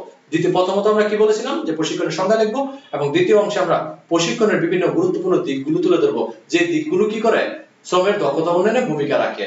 হ্যাঁ, তারপর আমরা কি করব, এই যে উদ্দীপকের আলোকে আমরা কি করব, হ্যাঁ একটা বিশ্লেষণ, হ্যাঁ বা এটা কি বলা হয়, আমরা বিশ্লেষণমূলক একটি বর্ণনায় আমরা কি এখানে সমাপ্তি সূচক একটা বক্তব্য একটা বাক্যের মাধ্যমে আমরা কি করব, শেষ করব। হ্যাঁ, প্রিয় শিক্ষার্থীরা আমাদের সাথে কারা কারা যুক্ত আছো? আমাদের সাথে সিদ্দিক লিখেছে প্রশিক্ষণ গ্রহণ শ্রমের দক্ষতা উন্নয়নে গুরুত্বপূর্ণ ভূমিকা পালন করে। ইয়াসিন লিখেছে কর্মীদের গান বানানোর জন্য হাতে কলমে শিক্ষা প্রদান করে। জটিল, হ্যাঁ খুব সুন্দর উত্তর দিয়েছো। আচ্ছা, কি জানি ভুলে গেছি, কি জানি একটা বলার ইচ্ছা ছিল তোমাদেরকে, সেটা ভুলে গেলাম। প্রিয় শিক্ষার্থীরা আমরা খুব লম্বা একটি ক্লাস নিয়েছি, আমরা 40 মিনিটের ক্লাস, প্রায় আমরা কত 1 ঘন্টা 7 মিনিটের মতো হয়ে গেছে, 11টা 7 বাজে, আমরা সামনের দিকে যাচ্ছি না। আমরা যদি সময় সুযোগ হয় পরবর্তী কোনো একটি ক্লাসের মধ্যে আমরা কি করব, এই সৃজনশীল প্রশ্নের একটি প্রশ্নকে নিয়ে, একটি মডেল একটি প্রশ্ন নিয়ে আমরা একটা সৃজনশীল প্রশ্নের কতটুকু লেখা প্রয়োজন, কিভাবে লেখা মানে কিভাবে আমরা সৃজনশীল প্রশ্নটা আমরা একটা খাতার মধ্যে ফুটিয়ে তুলবো, অর্থাৎ আমরা প্রশ্নটা আমরা অবশ্যই খুব সুন্দরভাবে ফুটিয়ে তোলার চেষ্টা করব। হ্যাঁ, লেখা খুব বেশি পরিমাণে প্রয়োজন এরকমটা নয়, অর্থাৎ কম লেখার মাধ্যমে তুমি তোমার যে কাঙ্ক্ষিত যে উত্তরটা আছে তোমরা তা ফুটিয়ে তুলতে পারো, তোমার ব্যাখ্যা করতে পারো, মতামতটা দিতে পারো, অর্থাৎ সুস্পষ্ট সুন্দরভাবে সঠিক ধারণাটা তুমি এখানে তুলে ধরতে পারো। আচ্ছা, তো সেই সকল বিষয়গুলো নিয়ে আমরা আজকে আর কথা বলতে পারছি না প্রিয় শিক্ষার্থীরা, যেহেতু আমরা একটা লম্বা সময় পার করেছি, তোমরা হয়তো বিরক্ত হয়ে গেছো। তো আজকে প্রতি সোমবারই তোমাদের সাথে উৎপাদন ব্যবস্থাপনার ক্লাস নিয়ে আমাদের দেখা হয়। তো প্রিয় শিক্ষার্থীরা এই 11টায় তোমাদের ব্যবসায় শিক্ষা শাখার শিক্ষার্থীদের কোনো ক্লাস নেই, যার কারণে আমরা একটু সময় নিয়ে নিয়েছি, তোমরা অবশ্যই বিরক্ত হবে না। হ্যাঁ, তোমরা যখন আমাদের সাথে সংযুক্ত থাকো আমরা উৎসাহ পাই। আমাদের বেলা 2টায় অর্থাৎ আজকের বেলা 2টায় একটি ইংলিশ ক্লাস রয়েছে, জনপ্রিয় ক্লাস, তোমাদের ব্যবসায় শিক্ষা শাখার শিক্ষার্থীরা অবশ্যই সেই ক্লাসটি দেখবে। তো আজকে আমরা এই যে উদ্দীপকগুলো তোমাদের সাথে শেয়ার করেছি, অনেক দ্রুত হওয়ার কারণে হয়তো অনেকেরই দেখা গেছে বুঝতে অসুবিধা হতে পারে। আগামী ক্লাসগুলোতে আমরা যেটা করব প্রিয় শিক্ষার্থীরা, আমরা 3য় অধ্যায় শুরু করব। তো 3য় অধ্যায় যখন শুরু করব, আমরা পূর্বের ক্লাসগুলোর থেকে আগামী ক্লাসে একটু ব্যতিক্রম একটা জিনিস সংযোজন করব, যে প্রত্যেকটি ক্লাসের মধ্যে আমরা 5টি নৈবিত্তিক প্রশ্ন তোমাদেরকে দিব। হ্যাঁ, তো নৈবিত্তিক প্রশ্নটা কিভাবে দিব সেটা বলি, কমেন্টের মাধ্যমে আমরা একটা লিংক দিয়ে দিব, সেই লিংকটি তোমরা ক্লিক করলেই তোমরা 5টি নৈবিত্তিক প্রশ্ন পাবে এবং নৈবিত্তিক প্রশ্নগুলোর উত্তর দিবে। এবং মজার বিষয় হচ্ছে আমরা পরবর্তী ক্লাসে যারা তোমরা এই 5টি প্রশ্নের নৈবিত্তিক প্রশ্নের উত্তর দিবে, যারা সর্বোচ্চ নাম্বার পাবে, অর্থাৎ 5 থেকে 5 পাবে কিংবা সর্বোচ্চ যারা পাবে, এরকম 10 জনের নাম পরবর্তী ক্লাসে আমরা বেস্ট স্টুডেন্ট হিসেবে তোমাদেরকে এখানে উল্লেখ করব। প্রিয় শিক্ষার্থীরা, তো আমরা আগামী ক্লাস থেকে খুব দারুণ একটা জিনিস সংযোজন করতে যাচ্ছি তোমাদের জন্য, তোমরা অবশ্যই মজা পাবে। ক্লাসের মাঝামাঝি সময়ে আমরা একটা লিংক দিয়ে দিব, সেখানে প্রশ্নের আমরা যে আলোচনা করি এই আলোচনা থেকে সেখানে কি আর নৈবিত্তিক প্রশ্ন থাকবে, জাস্ট তোমরা টিক চিহ্ন দিয়ে দিবে। আচ্ছা প্রিয় শিক্ষার্থীরা, তো এতক্ষণ আমাদের সাথে ধৈর্য সহকারে থাকার জন্য তোমাদেরকে অসংখ্য ধন্যবাদ।